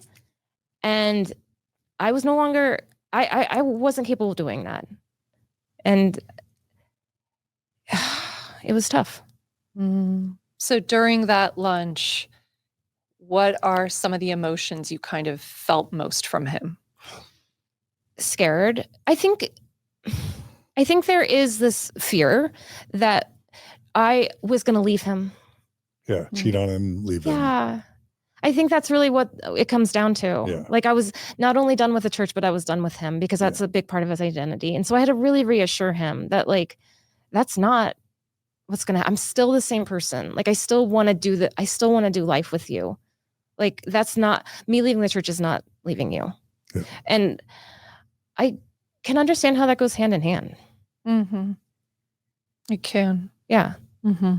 And I also think there was like a little bit of like the fear I was going to like start drinking all the time and all that. Yeah. And I mean, it's not for me. I don't really care about drinking, but I could see the fear that I was just going to turn into this whole different person. Yeah. Did you have fears in that moment? I didn't. I was like, I'm still here. Like I know I have this one huge belief system that's changed, but like, otherwise I'm like, you got to know I'm like still the same person. Yeah. Were you afraid that he would see you differently, or if you weren't believing that he would leave you? Well, I mean, I do understand that it is, like, if people see it as grounds for divorce, like I understand, like if they believe that their way to heaven is going to be through eternal marriage, and I'm saying I don't want to do that, and they want to do that, then go. Yeah, they have to divorce. I mean, so for you, that was on the table. Like he could want to divorce them. Yeah. Like I hope it's not, but like could be. It would be devastating. I hope it's not. And you had already said that part of your Mormonism was earning your way to be with your mom again. Right. So what kept you from just stopping and saying, sorry, Christopher Hitchens, I'm going to see my mom again, turn off my feminist and other doubts? What kept you from saying, I got to be with my mom, so thoughts stop, basically? No, I had to, it was a double loss. It was not only leaving the church, but also losing the belief that I would have to see my mom again. Yeah. It was devastating. But see, some people would say, sorry, can't go there, so shut off the doubts. You didn't shut off the doubts. Because honestly, like, and I had to work a lot. I went to a therapist, and up until that point, I had never really felt her presence. And so my therapist had to work on me a lot with like, how do we incorporate dead people into our lives? How do we feel their presence? Mm-hmm. And so I was like, well, I already don't feel her presence so maybe this is just like how it's going to be. I'm never going to see my mom again. And also the church isn't true. And now I have to grapple with both things at the same time. I better go to therapy because there's too many things. It's just too much for one person. So I did. I went to therapy. She was amazing. She really helped me integrate Mormonism and not be so angry as we often are. And it's understandable. She wanted me to work on the gifts that Mormonism gave me. And I was like, I'm not ready for that. But like, too soon. Well, I mean, no, it was that it was the time. Was she a Mormon therapist or not a Mormon? I loved that she wasn't. Yeah, that's interesting. Because I could really shock her with some of the stuff. And her eyes would light up and she'd be like, really? And I'd be like, yes, can you believe that? So that was fun. She was great. But she wanted you to embrace the good. Why? Oh, what was her because that's strategy? That's the healing. That's so that integration or that's like gonna be the thing that's gonna move me forward and not have so much resentment and anger, is if I look back and see like what it got me. And it's right, it's true, and it works, and you're right. I like it. It actually is effective. It's just really hard. So what were some of the gifts that came to you for those sessions? You have those big, deep sighs. It's like, I have to admit that it was good for me. Right? I don't mean to be sarcastic. No, but it's like... Talk about that. Talk about that. Okay. Well, let's be honest here.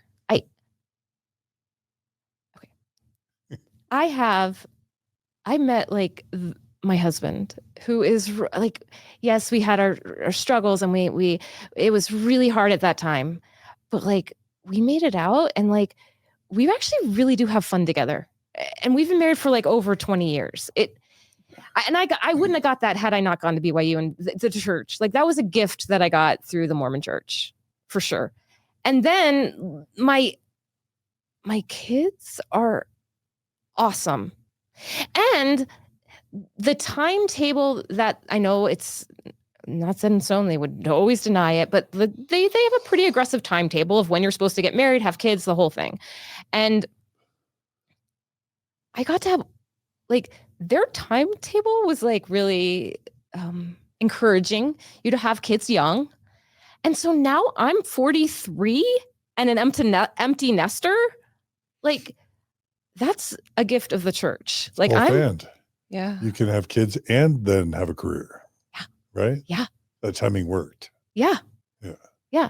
And so that was a huge part of it. After I left, I worked with my therapist, and a big part of our work was like, okay, so what now? Like motherhood isn't going to be the only thing that defines you. You have other pieces of you. And so we worked on healing, moving on from the church. What am I going to do now? And one day I was like, I want to do what you do. And she's like, all right, let's do it. And so she just like helped me find the path to becoming a therapist. And that was really helpful for me. And I initially I wanted to be a therapist that kind of helps people transition out of Mormonism, because I had done that, or any other religion. But I think once going to school, you kind of become more generalized in your help, and especially living in New York and Connecticut, it's such a niche group. I think maybe if I was a therapist in Utah, I would have a full practice, but of just people leaving the church. But yeah. Did you go to Columbia? Mm-hmm. That's fancy. I know. That's Ivy League. I know. That's amazing. Yeah. So remind me, where, like, when did you go back to school? Where are we in the story when you did that? Also, did you know Allison Schiffler? She is an ex-Mormon therapist in Salt Lake that went to Columbia. I don't. Okay. Yeah. Okay. So I've told my husband, and things were hard. You kind of talked about that it was tough because my kids were coming into baptism age. Okay. So maybe we'll go back for a minute. So take us into the things where there was some friction or tension during that time. So like it was, my daughter was coming up on her 8th birthday, and you know, my therapist, she's amazing. And I was a little naive. We would come together with these plans of compromise baptisms, like a commitment ceremony or something like that. And of course, that would not fly, right? Like it's so obvious. But I thought it was a good compromise at the time. And my husband was like, no, we're not doing that. She's either getting baptized or she's not. We're not doing some commitment ceremony. And so then my daughter just does get baptized in the Mormon church. I kind of just was like, you know what? I can do this. I can go along for the ride for this one and see what happens. And it was weird. But I just like sat back, and we flew to California, and his whole family did it, and thought they did it as neutral as possible. But for me, I was like, oh boy, that was really Mormon. But Yeah. it worked Yeah. for that period. I focused on I remember what I did. I focused on getting a really pretty dress for her. Like that was my role in the baptism, was I was just going to get her a beautiful white dress. And we made that a whole day, and we went and got food. And I was hoping that she'd remember that part of the day more than the baptism. So I really went all in on the dress. I see. And your relationship with your husband during this time, how would you talk about it during this time of just a lot of, let's say, differentiation? You both are feeling maybe some different things, maybe experiencing. Oh God, no. But also there was like that piece that like I would, it never works, but you try to convince them by sending them just the right clip. Okay, Like, so some of that. Yeah, if they was happening. and I will admit, during this time, I did immerse myself into the podcasts that are out there, and probably some of yours. There was this other guy, John Larson. Yes, and he's a little bit more like Edgy. And I that's why I was like, oh, Swears. yeah, gets he's mad. angry, and I was like, oh, I'm gonna. And so I was like, so I'd send him things, and that never works. I don't recommend it. It only makes them more like grounded in their point of view. And so I was a little bit annoying. I admit it. During that time, I wanted him to come over, and he was not doing that on his end. He wasn't sending me stuff. He was more earnest. Like, I remember he came back from church one day and he's like, they lowered the missionary ages for women. And I was like, oh, that's so cool. And I was like, so, but what is it for men? And he's like, well, it's still 18, and it's 19. I don't know. It wasn't equal, but he thought I'd be really excited about that piece, but I found a kink in it. And so it didn't actually work out. Got it. So at this point, it sounds like he's going to church. Yeah. Is he taking the kids to sometimes? Church? Sometimes. Yeah. Like, and then are you staying back? I'm staying back. We're making it work. I did go once because Mitt Romney showed up, and I was like, I got to, I put on my Mormon uniform and ran to church because I just had to see like what that would be like to be in a church with Mitt Romney. Fun. Celebrities, do anything for them. Yeah. Okay. So how did that progress? Is that kind of stayed the same until now, or? No, then I have the twin boys that are 2 years younger. And I think what happened was eventually my husband saw that like I am actually the same. So time. And kind of watching you. All those fears he had about me never came true. Those worries, I'm still here. I still joke around I still like the same movies. Like I don't actually like alcohol or drugs. Like it's not appealing to me. Not pushing for non-monogamy. I mean, it's okay. Yeah. No, I don't want to go see other men. Like it's just. How about your, like the roles thing? Are you still mothering? Are you still kind of embodying the traditional roles? So that's the same. Yes. I mean, I'm going to school and but yeah, like that, that was, that's tough to just stop. I mean, I would love to have said, but I literally was the same person. Like when I say I was the same, I was the same. I still was doing all the mom stuff. Right. And life I just for him, other than it sounds like on Sunday and talking about, the specifics around church, it sounds like his world kind of stayed very similar. Yeah. I was still the one that would pick up the kids from school and had the flexible schedule and all that. Got it. Driving them. Yeah, that makes sense. Yeah. How did you settle into a framework around your mom's death? Yeah, that's a big question. I don't want to get ahead. If that comes it's later. fine. Is it happening at this time? What he's asking, or is it in the future? It's ongoing. Yeah. It's ongoing. I think that's how it always is. Yeah. That's right. Yeah. For a long, long time, I was very, very mad that I didn't get enough time with her. And so this isn't till this is a recent one that I've finally had the reassurance that I got just enough time with her as I needed. That is my latest kind of breakthrough with her, that she gave me all I needed to know for this life. And in return, and then underneath all that, I had always had this fear that I also was going to die early because she did. So I've been very worried that, and then I also got this reassurance that like what I have given my kids up until this point is enough. And that they have been given everything they've needed, just like I had been given. I got that through a lot of therapy. That peace, that forgiveness that she was taken from me so young. Mm-hmm. Yeah. Yeah.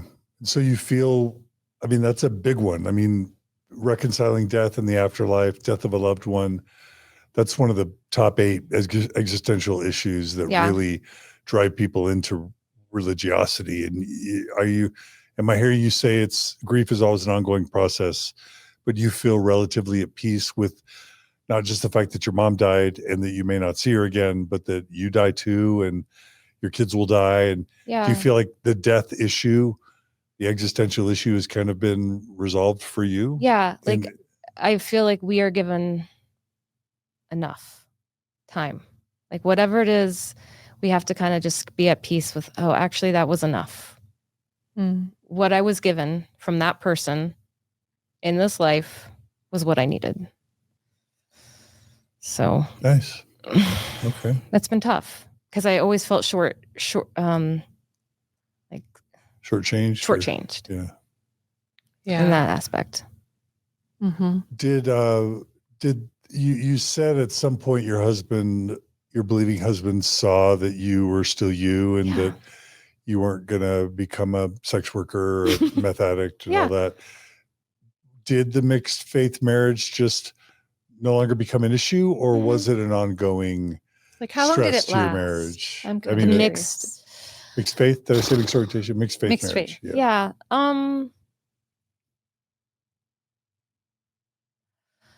Okay. That's a good question because it's so fuzzy, right? It's not definitive. And also, you don't have to answer that. No, I guess what I'm trying to get at is this years?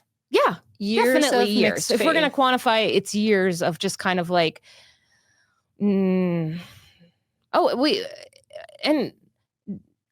during this time, like there were blips of going to therapy, just not long term, but like some just check-ins for communication of like, so getting more support during that time, and just normalizing that therapy isn't because our marriage is ending. We just needed to like get a little bit of help on how to communicate this kind of moment in our life.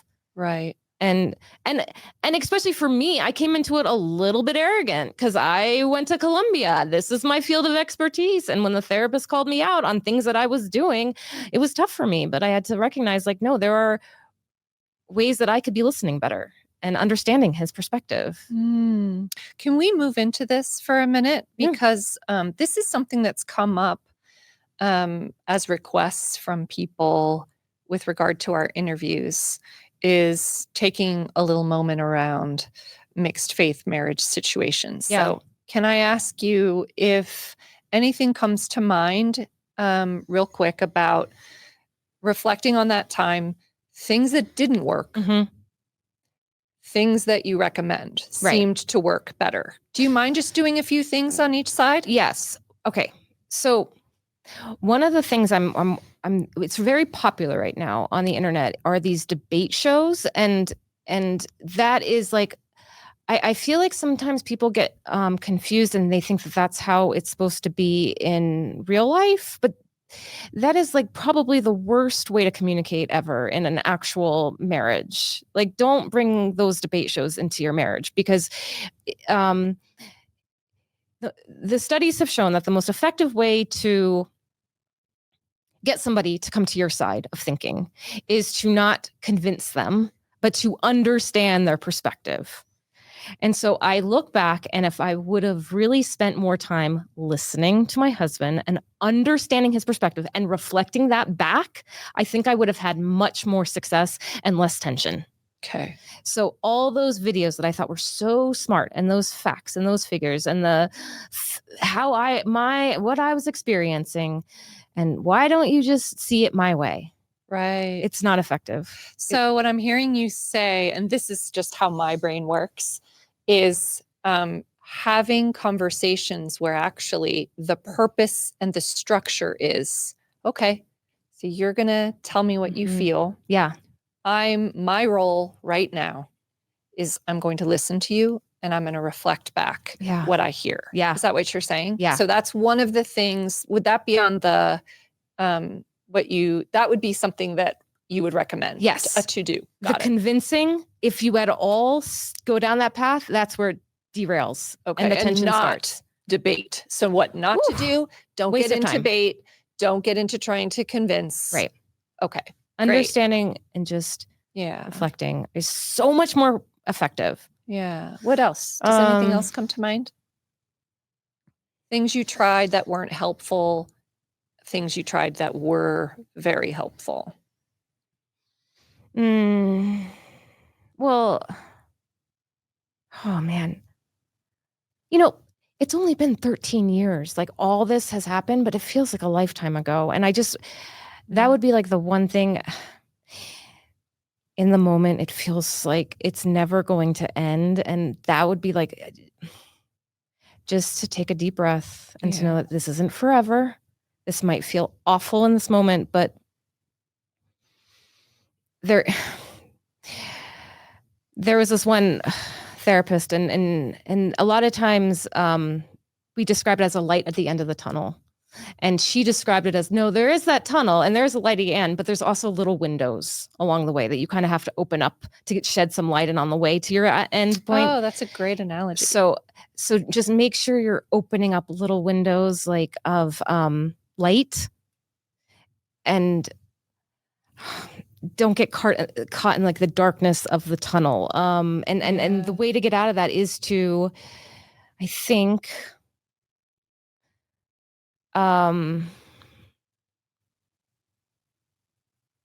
so hard.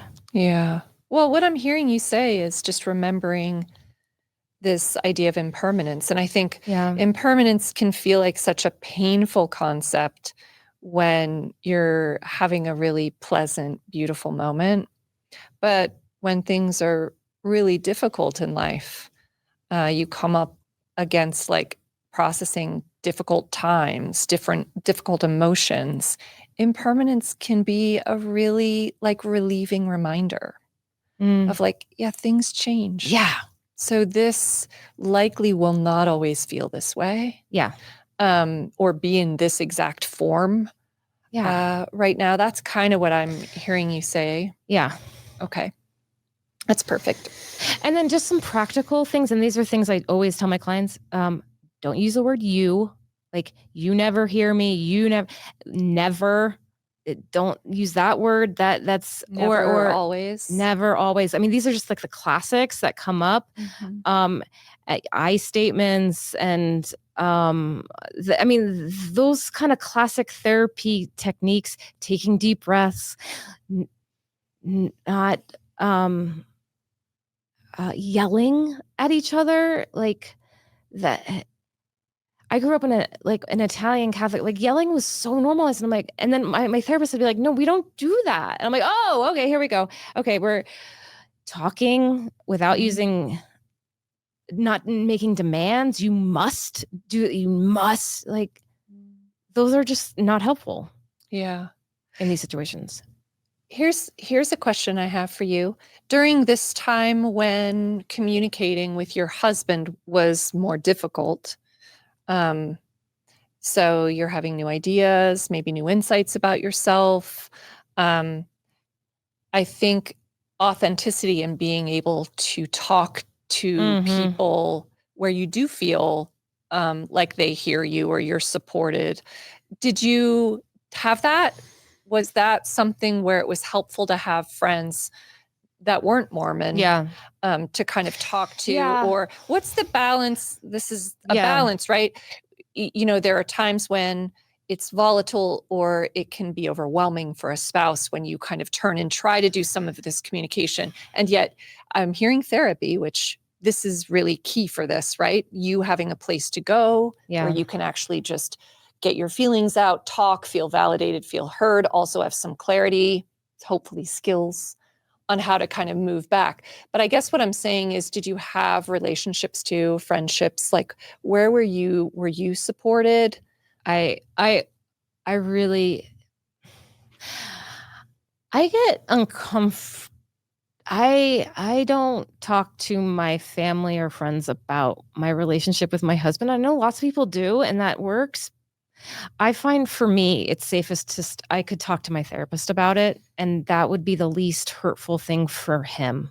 So to be clear, I was asking though about the church stuff. Oh, Do you know what I mean? Like, the church stuff. As you're sorting through church stuff or identity stuff, or like, I want to go to school, or things that might in the moment get his nervous system activated. Like, you probably want to do that with care. Your conversations with him with a great deal of care, a great deal of skill. I was just asking if I'm listening to you. I probably didn't do it with care.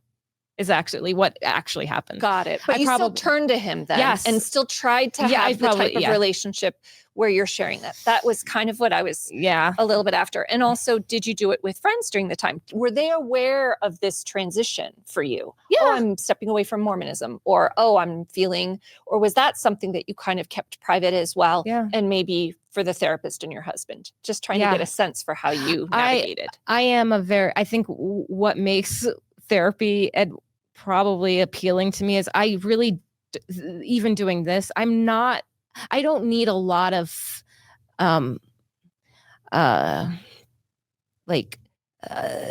verbal processing.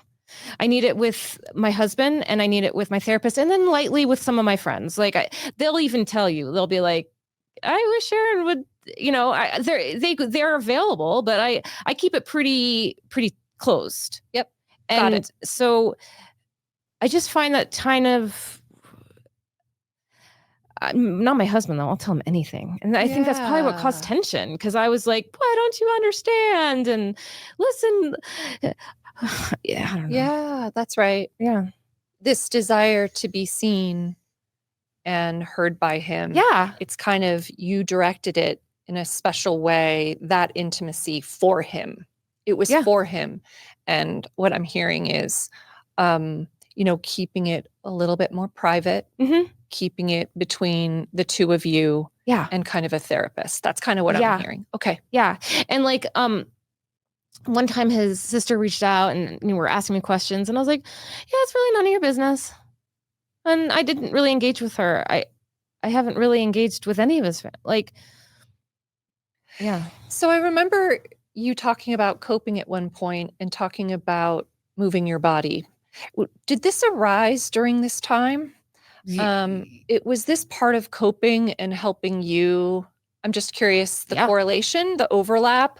I know working out is something that emerged and has been important to your story. Did it happen during this time? Yeah. I trained for the New York City Marathon, and that was a huge part of this Mormon transition, working through processing. And it ended up being like the one that had a Hurricane Sandy, so it got canceled. And I was running with the honor of my mother, and I was like, this is gonna, and then the church and my mom, and then it got canceled. And so it was disappointing that didn't work out. I didn't get that closure and that resolution that I wanted with that. Yeah. But sorry. It was a good experience. That's right. Running is a really good way to cope for me. Mm-hmm. Yeah. So you chose as kind of a theme or a metaphor. Let's get back to it. Yeah. So like, I mean, and if it's okay, I'll just trace it. So you were in the Garden of Eden, which was Mormonism. Yeah. And this is actually a metaphor I've heard since the 70s. There have been thoughtful Mormon scholars that have actually said that, like, having a awakening or being born again or having even a faith crisis is a lot like Eve eating from the fruit of the tree of knowledge of good and evil. Yep. And immediately what happens? Her eyes are opened. Mhm. And but then she's cast out of the garden, which is this comfortable, easy, limited in knowledge, limited perspective sort of paradigm. Adam kind of gets drug along. He didn't really want it, but he gets drug along anyway. Mhm. You're cast out into the lone and dreary world, metaphorically, where there are allegedly thorns and thistles and noxious weeds. So to stick with the metaphor, and that could be your reconstruction, where now you're like, whoa, how do I rebuild? What's my worldview? What do How do I do? garden here? Yeah. And then you have to decide, am I going to wander aimlessly? Am I going to build a shack to live in? Am I going to build a mansion? Do I want to try and recreate a garden? So take it from here. Yeah. And I think that is the choice we have as parents. And what my mom did for me, she chose, her garden was the Mormon church. Yes. And I got older and realized that is not the garden that I want to be raising my kids in. I want a different garden. And so I got to choose that. And now that they're becoming adults, they get to choose if they have kids or not, where their gardens get to grow. And it's just this ongoing process. And so that was another part of my healing process. I'm not mad at my mom. She really did think she was doing a good job, just like I do. Mm-hmm. And so I can't sit here and just be all mad that was the garden that she thought was right, because she honestly did. She wasn't doing it. And it did. It grew some amazing things, some surprising things. Yeah. That she didn't expect. That's right. That's what gardening is. It's amazing. So what put some meat on the bones of what it means metaphorically to build a garden? Like what are you what garden planting? did you build? What did you plant in your garden? In my actual garden? Oh no, Yes, we're still doing and metaphor here. reconstruction, Because I think both. gardening. Both. Okay, garden we're is doing part of Maybe gardening. gardening was part of your gardening. That's right. Okay. Yeah, like what did you? Okay, I'll frame it this way. So religion often provides friendship, community, meaning, purpose, spirituality, morality, resolutions about death and the afterlife. Those are some of the main things that people find. Okay. And just to be honest, community is usually the biggest thing that people need, but also friends, and then also some sort of structure, and again, meaning and purpose. So you already talked about resolving death and the afterlife. That's one of the big 8, as I call it. But there's lots of others: friendship, community, meaning, purpose, morality, spirituality. Let's say those are the. Okay. What did you plant in your garden? You pull up all the whatever you were growing in your Mormon garden. Yeah. What did you replant weeds. I planted, I believe, choice and freedom for my kids, that they really do have the entire world opened up to them of what they want to do, in a way that I was limited in my choices. And so to provide that for them, who they want to love, where they want to go to school, who they want to love is a big one for me. Mm-hmm. That I gave them that gift, and that they could discover that for themselves and what that means. Yeah. Yeah. So I've been in dialogue with a prominent Mormon apologist influencer who really hates ex-Mormon influencers. And this is his argument.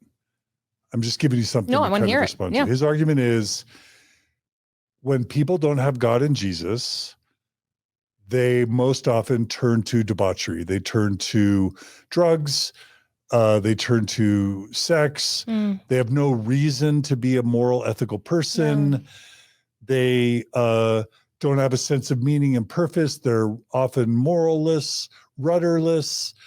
And then, their kids come up. Oh, and they get enticed by the things of the world. And he would say transgenderism, and he would say wokeness, and he would say secularism and anti-family messages.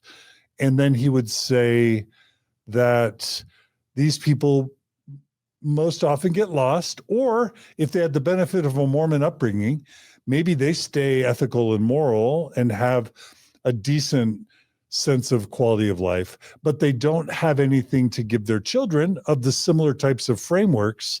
And so then their children are rudderless or secular or confused about their gender or their sexuality. And so John, you know, and there's always this sort of implication that it's Mormon Stories that takes people out of the church, or even that it's the CES letter or John Larson. Yeah. It's not that people like, which I found, you know, 90+% of my audience loses their faith before they find Mormon Stories. Mormon Stories just helps give them narratives and support to build their garden. Yeah. That's how I think of it. But in his mind, you know, it's us that take people out, and then we don't give them anything to replace it with. So they just wander around in a world of secular hedonism, and then they don't have anything healthy to offer their kids. What would you respond to that argument? I know that's a lot. Margie's like, no, I'm like I'm like stressed. feeling so like I have butterflies in my stomach. I'm like, sorry. is he actually meeting these people? Like, I won. It's coming across like he may know a few of his family members that left, and maybe they got divorced, or maybe. But is he really sitting with them? Like, does he really talk to them? Like, I'm just wondering. I feel like this is coming from a very judgmental outsider's perspective. And I wonder how much time he really is spending with people outside of his faith. And I would encourage him to do that, because that doesn't sound like it's happening. Well, let's say I shared him this interview. What would you share with? And we don't need to make it about this person. It's a way to help the audience. Let's just say, I could frame it another way. There are people thinking, I'm not sure I believe anymore, or I know I don't believe, but I'm scared to leave. Yeah. I'm scared to be thrown into the lone and dreary world, because there are thorns, thistles, and noxious weeds. How can you help me feel like I'll be okay? And more importantly, my kids will be okay. I can't guarantee that. I don't know if that's the right move for you. If you're in Salt Lake City and your kids are in the school systems here, and by leaving the church, you're going to have them miss out on all the church activities and the socialness, I don't know if that's the right move for them. Like, they're right. The Mormonism does create communities and structure and a belief system. So yeah, you really have to think about that. I think I'm very lucky to be living in New York, where it didn't matter if I was Mormon or not, because none of those that social stuff that you would get a loss at in Utah apply. They don't apply there. Yeah. And I would tell them, yeah, you are leaving an organization that is very structured, that does have a lot. So just don't be surprised that you're going to feel lonely. I would agree with him. I'm not going to argue with this guy. I'd be like, yeah, Mormonism does a really good job with the social aspect. I had some really fun activities as a kid. And you know what? You got to work at it. You got to find stuff, and you got to do it on your own. Whereas Mormonism does give it to you on a platter and tells you, here you go. Every day of the week, you're going to have something to do. And you have to realize you're losing that. And I don't take that lightly when people are deciding to stay. Like, I get it. And I'm really sorry, is all I can say, is for all those feelings of loneliness. I don't know. I mean, I wish I had a better answer for him. Why don't you just be unfaithful to your husband because you don't have God and angels and an afterlife as a framework or a motivation or as a potential punishment? I would also say, like, yeah, I get his perspective on that. I don't know why I have the moral compass that I do and why people do, and I'm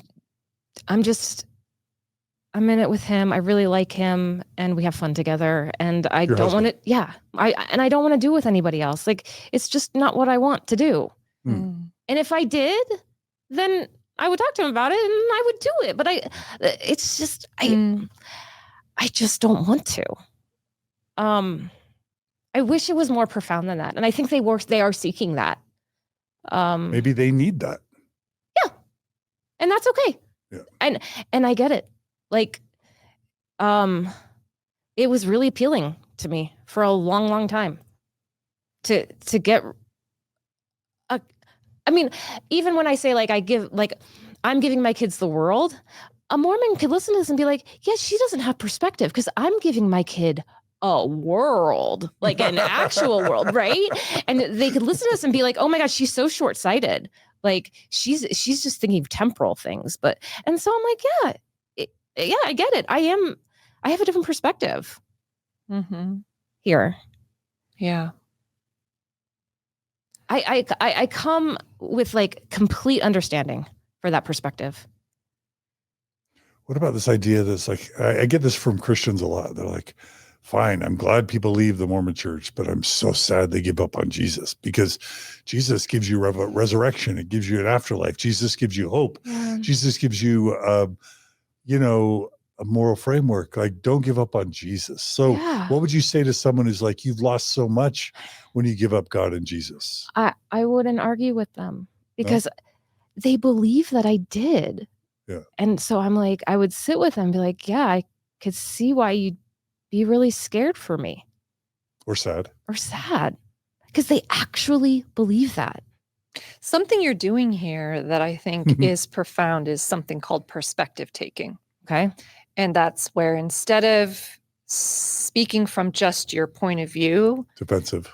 And kind of like just speaking it, you're actually taking a moment where you take in their perspective and you see it from their perspective. And isn't it a psychological, I remember learning about it in psychology as a skill, perspective taking as a skill that is necessary for empathy, for actually developing and using empathy. And I just think it's interesting. It was so clear that that is something that you're doing in this moment. Yeah. And I think it's rarer. It feels a little bit rarer these days to be able to do that with someone who profoundly disagrees with you and even judges you. I just have to keep reminding myself they actually believe these things. This is real for them. And how scary is it for them to be sitting with me right now? And I believe that. It must be so scary and sad. Yeah. But what if they're worried about you? That's okay. They can worry. They're capable of worry and dealing with that. I can't stop them from worrying. I worry about people. It's automatic. Like we just do that. Yeah. They can be worried. Well, that's an You're not interesting taking question. the bait. You're not taking the bait. What is it? Yeah. What is the bait? Like, I know I'm missing something right now. What is it? You're not. You're not. You're actually responding perfectly. No. What is the bait though? Well, it's sort Control. of like, It's kind of trying to alleviate suffering or control other people's experiences. It's also an imposition of a worldview, which is, again, you can't be moral with that religion, or you can't raise good kids with that religion. Right. Or I've heard it a million times. They're trying to say, how can you be at all happy and healthy without adopting their worldview? Right? Yeah. And you're just like, oh, that's hard for you.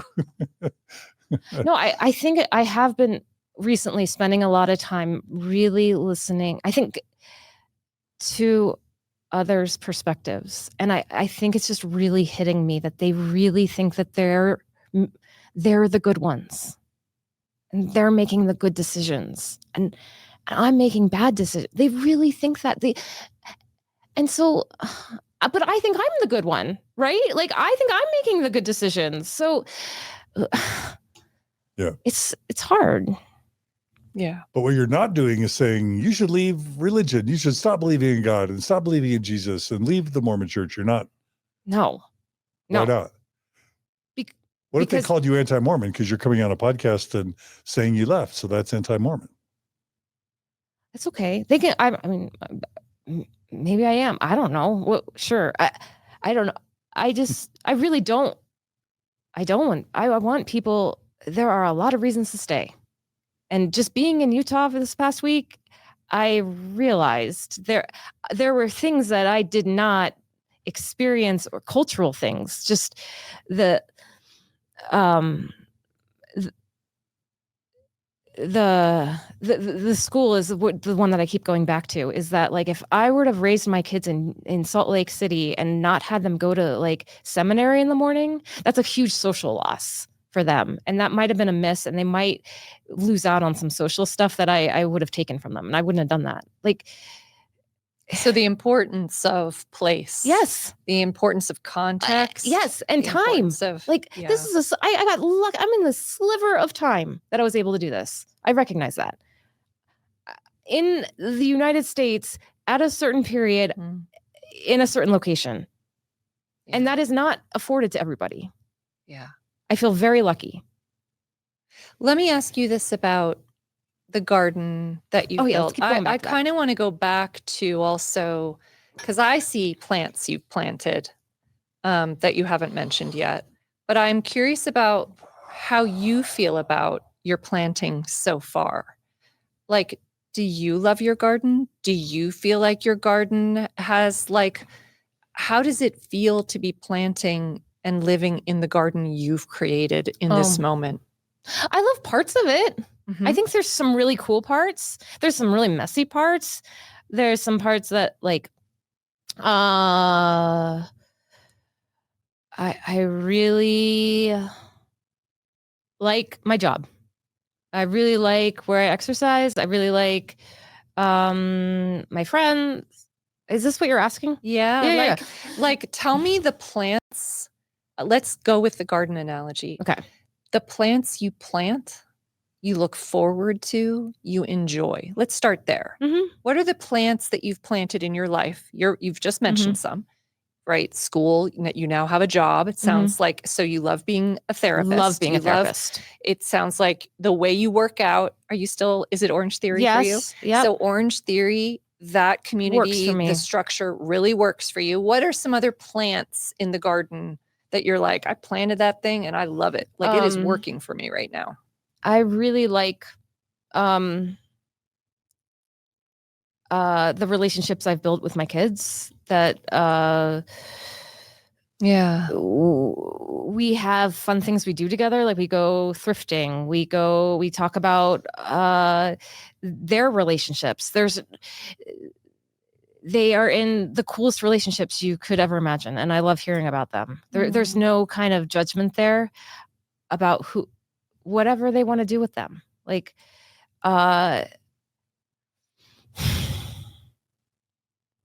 Do you garden? Is I gardening feel part like I of your need to do garden? more. Like I feel like that's what this is getting to. I'm like, I should have more things. I need to put your like the flowers and no. My actual garden's great, but That's if we're what I gonna do mean. this metaphor, I'm like, ooh, I need to plant some more. What do you plant in your actual garden? Oh, in my actual garden. Yes. Okay. Sunflowers. You do actual gardening. Yes. Yeah. Sunflowers and cosmos, and then zinnias are like the ones that you anyone does. Flowers. Yes. Then I have in my backyard this little plot of whatever, and I just throw in compost. And last year I threw in a pumpkin, my Halloween pumpkin, and kind of let the birds kind of do whatever they want, and then anything grows there. Like I have 3 pumpkins going right now. I have some tomatoes that I didn't plant, but they just show up, and some old sunflowers, just random stuff. Yeah. So it's very messy. It's not at all like tidy. Rose and rose. No. Although I admire those. It's just I don't have the organizational skills or the temperament for something like that. Yeah. It's quite I don't have watering lines. So there are a lot of things that die because I don't water them. And then the leaves are all dark on the bottom, but bright green on the top, because that's when I remember to water them. So it's a little bit chaotic and messy, and just it is what it is. It's fine. Yeah. How about your relationship with your husband? Would that be something Yeah. that's part of your Oh current my garden gosh. that's like bringing you joy? Or Yes, that I don't feel that different than we were 20 years ago, minus that like we are better at communicating. And well, I'm better at communicating, I should say. I have learned a lot of skills along the way that I thought I was really good at, but I definitely let him. I just don't convince him. Of like, we went on a trip recently, and he kept on ordering American food at all the restaurants, and it was so embarrassing for me. But I was just like, you know what? Like, fine. He orders pizzas and hot dogs. Like, that's what he wants. Whereas like before, I might just be like kind of judgmental of that. And that's just like a small sampling, but it's kind of like an example of like how we both let each other be each other in ways that when you're young and you're married, it's really hard not to like. And I have to say, our kids are now out of the house, and parenting philosophies and values do cause tension. And now that they're gone, we have had like less to get a sync on. Yeah. It does help. Yeah. I can imagine. Yeah. Yeah. That's great. Thank you. These are beautiful plants to a garden. Yeah. Let me do a follow-up, and then I wanted to hear kind of the messy about the garden too. Yeah. I think that's important for a full picture. But talk a little bit about, you're newly empty nest though, right? Yeah. Did you say a couple months? Oh, Yeah. a month. Gosh. Yeah. Okay. So new. Or 2. Yeah. Okay. Well, maybe you won't have, we'll just see how this goes. In Mormonism, it's sort of like you go from one dependent relationship to another and getting married, particularly as a woman. Yeah. I feel. And then you're kind of full throttle into family and doing all the things. Yeah. And so I think one of the things that can go by the wayside is your own identity, like kind of forming and development, as well as experiencing and building a relationship with your partner without a lot of the extras, right? The extra stresses of kids and roles and all the things. So my question is, has empty nest revealed, new things in the relationship? Because maybe you're less in this place of busy and doing all the things. It naturally almost brings a focus back to the two people, I feel. Yeah. Has that happened? And how has it felt? I think there's also loss, particularly, I'll just speak for myself. Like, I think there was a loss of a role that I actually felt very much for as a mom. Yeah. And I'm still a mom, very clearly, but I mean an era where they're in your home and you're kind of cooking and sharing space and doing all of that. Talk to me a little bit about empty nest the last month or two. Maybe your feelings. You could do the good and the hard or the. No, I think one of the biggest things for me is like, I'm like, I was wondering like, am I gonna still like this guy like when it's just us two? And I do. Yeah. In the last 2 months, like I actually really do like talking to him and like hearing his perspective and all of that. So that's been a pleasant surprise for me. That I do really enjoy his company. I think it's gonna work out. But there's a moment where you're holding your breath. You're like, I wonder. Good. I mean,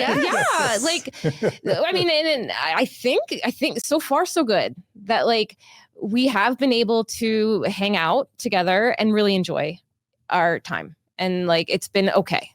Like we still really enjoy, and like, we both work from home. So we see each other a lot throughout the day. And so it's been good.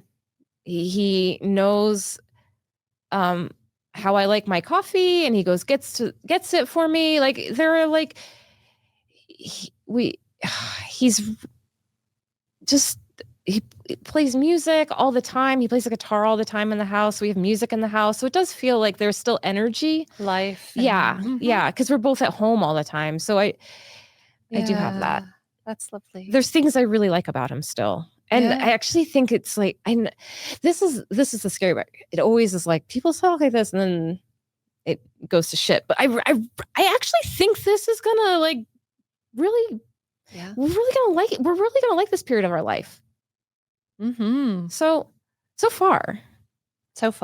Yeah. And then Sounds good. another thing is like, I understand, like, I always thought it was weird when moms would be like on their kids for wanting to have babies. Like, I was like, why would they do that? But now I get it. I'm like, oh, because it's like, it's what they're used to. And they just want to have like a grandchild now. Like, I understand that whole like want, or like, because they do fill like a part of your day. Not that I want my kids to have, I don't care if they have kids or not. It's fine. But Yeah. I get it. Yeah.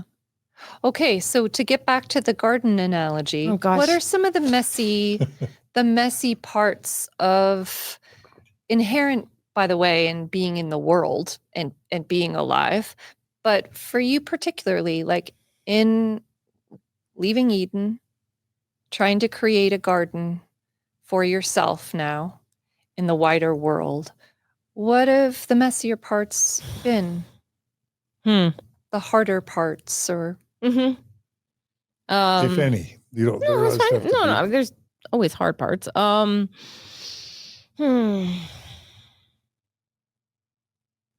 think,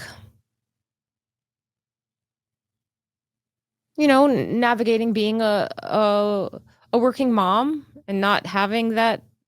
I mean, having one parent stay at home kind of is helpful. There's all these weird days off. There's sicknesses. It's just a lot. So that made our life really flexible when I was doing that. And then when I had to get a job, like there was more arranging. So that was a challenge. That was really hard to navigate childcare. Yep. And how that was going to work. The thing that made it better was that my kids were older, so that it was less expensive if I was going to use it. Yeah.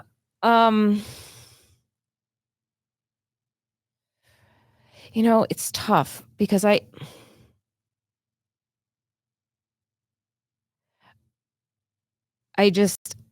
recognize and I'm very grateful that I even get to sit here and talk like this and struggle to come up with like hardships. It says a lot. Yeah. Right? Yeah. Either I'm not being honest with myself or you're living your best life. Yeah. Or you really have created a garden that fits. Yeah. And I also recognize like I'm pretty damn lucky to have fortunate, yes, privileged, all the things. Privileged. I get it. And it could come across as a little irritating. I get it. So I acknowledge that. I also am very grateful that this is my situation. Yeah. That even bigger than that though, that like even that I have a brain that can process and gratitude and make sense of the world and just be here with you right now and have this technology and not be fear of my life. Like, to be talking about a religion that I don't agree with, like, it's pretty amazing. Yeah. Yep. Was it difficult at all for you to move from a place, this is an assumption, by the way, that you ever did, but to move from a place that really valued certainty, having answers, to a place where you're kind of living the question, you're living in a place of continual uncertainty? Yeah. Do you want to describe what that's been like for you, if you relate? Yeah, no, I am so look back with such fondness of that certainty I had. That was awesome that I got to have certainty at one time in my life. And it's hard.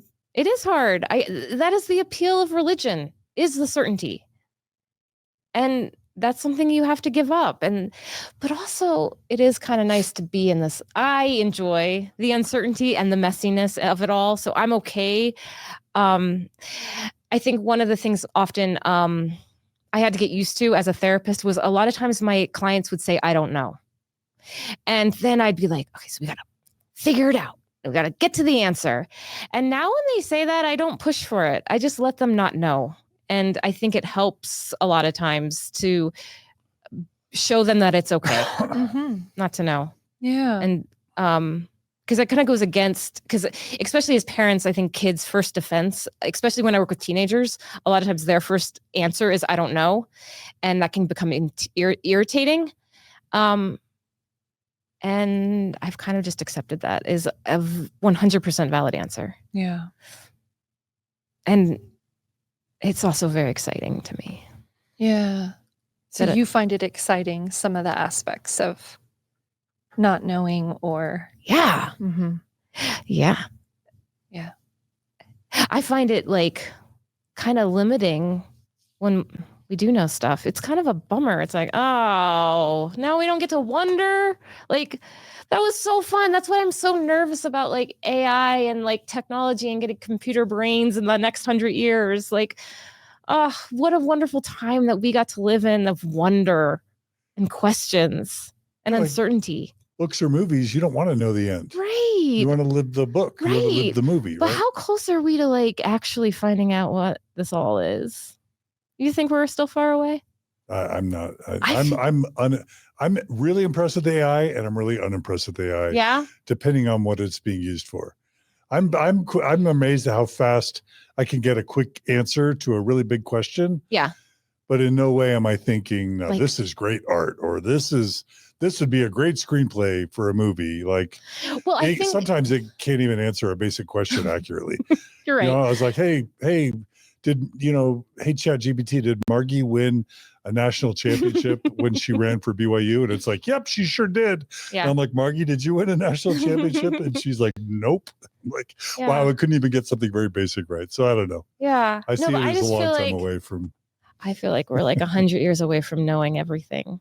And that's disappointing to me. I love that That's a very optimistic worldview, I think. Yeah, like just think about the complexity of the brain. I know that we got to live when it was a little clunky, right? Oh, you think in 100 years we'll have the brain figured out? Yeah, maybe. I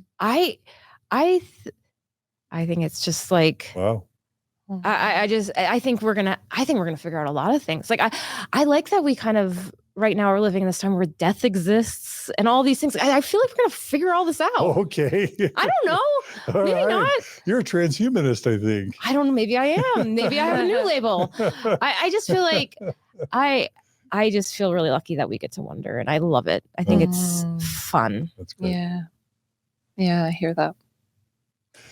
All right. Well, maybe my last question is this. So we did a panel yesterday talking about different types of Mormons, and there was, Orthodox Mormons and then liberal Mormons and questioning Mormons and cultural Mormons. And of course there's ex-Mormons. And there was this interesting statistic that people who are anything other than an Orthodox Mormon, on average, report lower levels of self-reported happiness or life satisfaction or quality of life. And taking it out of the Mormon context, just in the mental health field, there is a general finding that religious people who had actively attended church, have on average a slightly higher level of reported happiness than people who don't. So I guess my final question is, think about your happiest self as a Mormon, your happiest, healthiest self as a Mormon, and then think of your happiness and health now.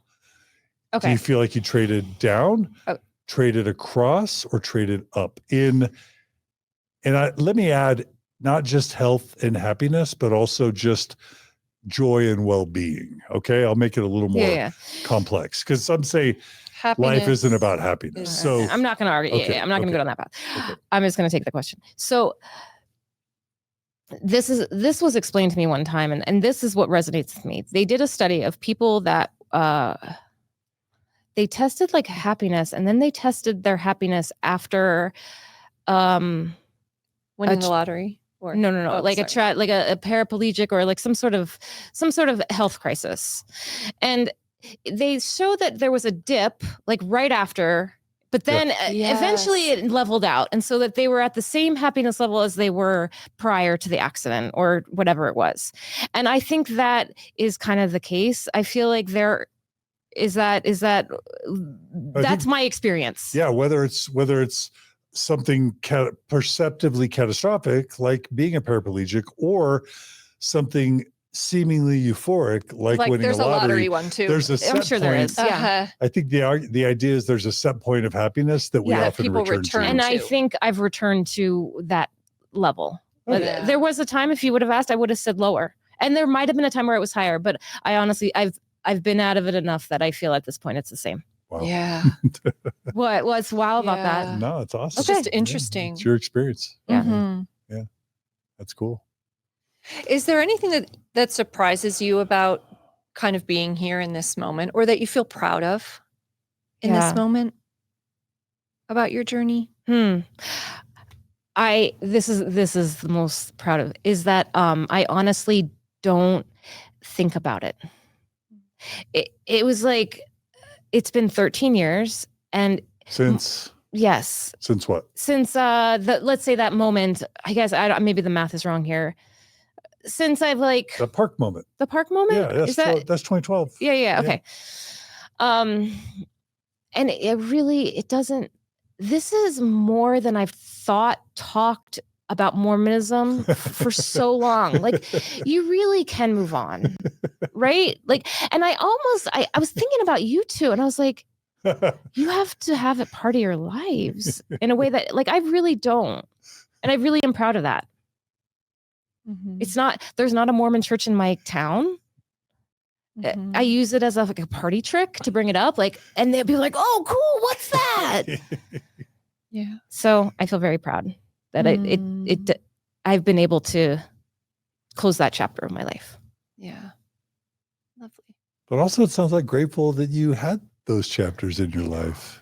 I know. Why are you grimacing? You're shrinking and kind of. Because that's so, like, if I heard that when I was like transitioning out, I was way too angry to even consider that. And that would have just been too hunky-dory. I am turning this podcast off. Like, I can't deal with that. But the truth is, what? What's the truth? You're grateful? Yeah. For what? The truth is that I'm grateful for what the church gave me and the life that I have because of the church. It's a really good one. Yeah. And I'm also hearing in that too, though. And I think this is really like important to recognize that there are moments in our life where something feels extremely defining. Yeah. That, years later, not particularly.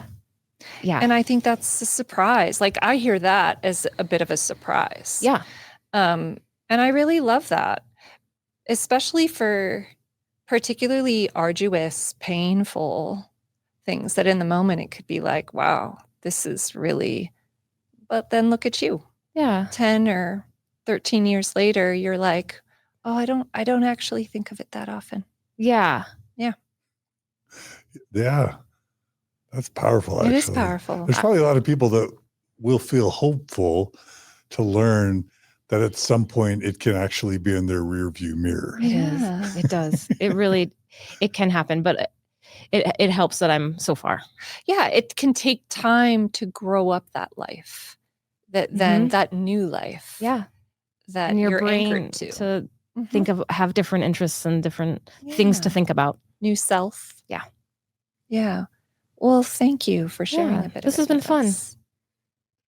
Sharon Beesley. So you, thank you also Yes. for an amazing 2.5 hours. Okay. And this isn't why you came on, but I like to plug people. So you are licensed as a therapist in what states? I'm in Connecticut and New York.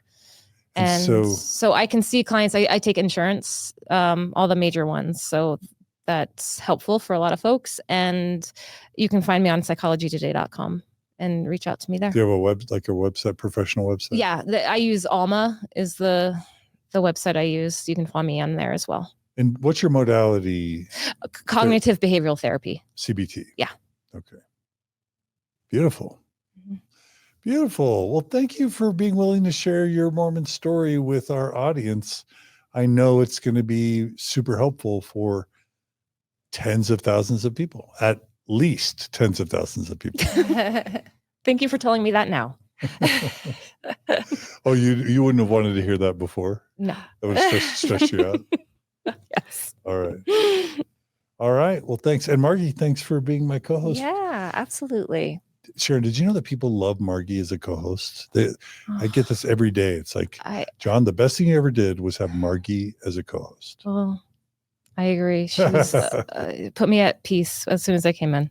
Thank you for that. All right. Glad to be here. Well, thanks, Sharon, and thanks to everyone for joining us today on Mormon Stories. Please like and subscribe, click the bell, whatever, so you're notified of these episodes if you want. The platforms you can support us on are YouTube, Facebook, Instagram, and TikTok. We could only do this through our donors. We really don't do sponsorships or commercials or anything like that. And the way we're able to do that and still pay the bills and make a living is through your generous donation. So if you donate, thank you. If you don't donate and you value this type of content and want to see it continue, you can go to mormonstories.org and click on the donate button, or mormonstories.org/donate, and sign up to become a monthly donor or an annual donor or whatever works for you. We really appreciate that. If you can support us, you can also email us and give us your feedback at mormonstories@gmail.com. You can always comment on these episodes and share them. We love your feedback. We love all that. I want to thank Brooklyn and Julia for all they do behind the scenes to help us make all this possible, and our board of directors that keep us solvent and compliant with laws and fiduciary stuff. So anyway, and mostly we just, we want to thank our viewers and listeners, because we have great viewers and listeners. We actually have a lot of Never Mormon listeners. Half of our Never Mormon listeners, half of our listeners and viewers are Never Mormon. And actually, we interviewed a woman named KB who was raised kind of secular Jew. She lives in New York and she loves Mormon Stories. So I'll be surprised if at least some of our Mormon Stories audience from New York / Connecticut don't reach out at some point. So anyway, shout out to them. And mostly just be good to each other, be kind to each other, be a peacemaker and a bridge builder. And we'll see you all again soon on another episode of Mormon Stories podcast. Take care.